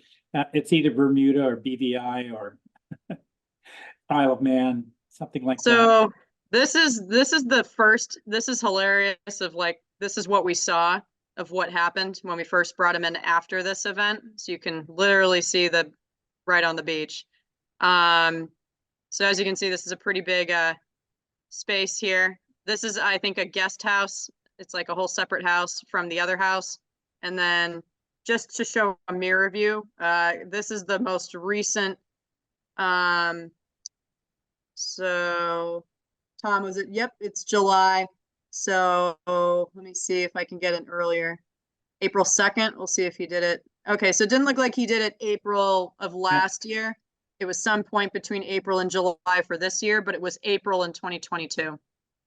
So at some point between now and before July, he will comb the beach before 4th of July when the person comes for however many weeks. So yeah, it looks like between, April and July 11th, he did it again. Oh, look, they're enjoying themselves. But yeah, so I'll work with town council to issue an enforcement order and write a letter, and I'll have you guys ratify it. But if you guys have any conditions or any recommendations of what we want for this initial enforcement order, I'm all ears. Well, first of all, leave the beach alone. Yes, cease and desist. Yep. Yeah. Cease and desist. Well, what are the consequences again for failing to follow the enforcement order? Like if we tell him don't do it and then he does it anyway, what are the consequences for that?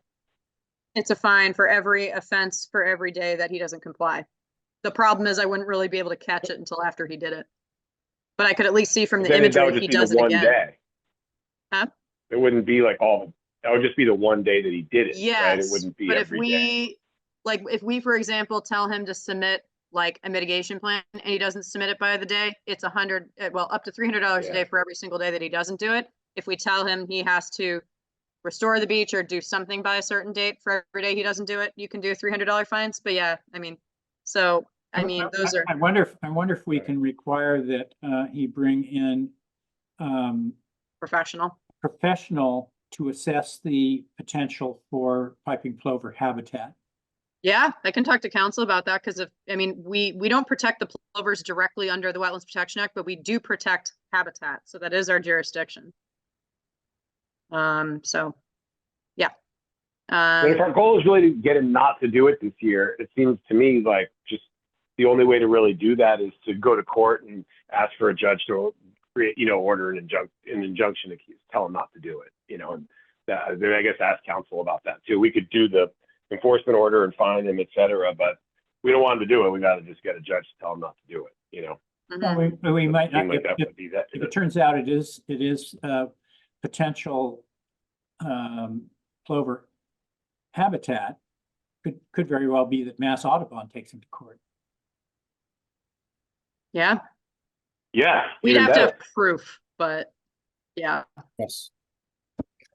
Well, if we're worried about the timing, I guess we do have to wait for the next meeting. Like, it seems like the first step is for us to execute the enforcement order, right? Like, Yeah. We could hypothesize about going to court and stuff like that, but Yeah, right, maybe we just need to get the, like, first things first, we gotta get an enforcement order together, right? right. Yeah, yeah. I mean, if you guys want to, it's a 48-hour issue. I believe we can do it. We have a quorum. It's a 48-hour issue that's reasonably anticipated because Tom and I just saw it today. So that does, I believe, comply with open meeting law. So yeah, if you guys want to issue one right now, and then I'll just work with council to submit a supplementary letter. That can be figured out afterwards, but. So you're suggesting that we vote to yeah, give you the authority to do an enforcement order and yeah, letter from council. Yeah, open meeting law does have provisions for topics reasonably anticipated within 48 hours, and we just found it out today. So there would have been no time to post it on the agenda. Okay. But yeah, so unless Valerio, does that sound right? Well, it sounds like we can do that, right? You're the lawyer of the group right now. Yeah, I think, I mean, not that I'm the sort of an expert in this area of law, but it does sound like we can do it, yes, it does. I would think we vote on it. Tell us that whether we can do it, and he'll tell us whether we can't after the fact. You can definitely issue an enforcement order without a quorum. It just has to be ratified by the commission, but since we're already here and we have a quorum, I think we can do that. Let's do it. So I move that we ratify. Or issue, yeah. Issue that we issue an enforcement order. Okay, hold on. I got to pull up the form. So what do you got to vote on what you guys want in the enforcement order too? Cease and desist. Just a cease and desist? Yeah. With the required hearing? As No, one. I think Tom, you suggested we want to cease and desist and also someone to ascertain the impact on the piping plover habitat.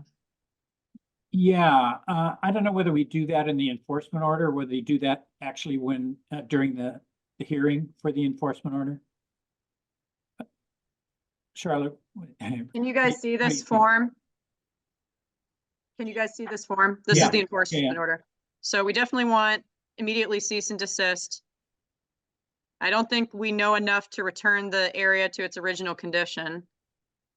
If he has done it already. And then do we want a restoration plan at this time? Or do we want to just bring him in? Let's just start with bringing him in and see what they say. Okay. To be safe, I can put it in the letter, or in the enforcement order and in the letter. Yeah. I'll try to find an appropriate. I might do this to take the following action if no breach activity and they have to come in for a hearing. And then we'll make sure that the, yeah. Oh yeah. Okay, so just this for now. Have to say, and then I think we can probably. We can amend it. Yeah, we can make amendments. And I think we probably should at least consider requiring a habitat evaluation. Yeah, I can say, I did this last time for another enforcement order. I can say restoration and or like habitat evaluation will be discussed at the following hearing on, do you want to do May 16th? I know May 2nd is already very long. Yeah, 16th. Yeah. I'll word this in a, whatever shall be discussed. A public hearing on May 16th. Yeah. I cannot type with people watching it, so yeah, there we go. I mean, yeah, on the impact of, unauthorized, yeah, whatever. I'll word it, make it look nice. Okay. All right, who wants to make a motion? I move that we issue this enforcement order.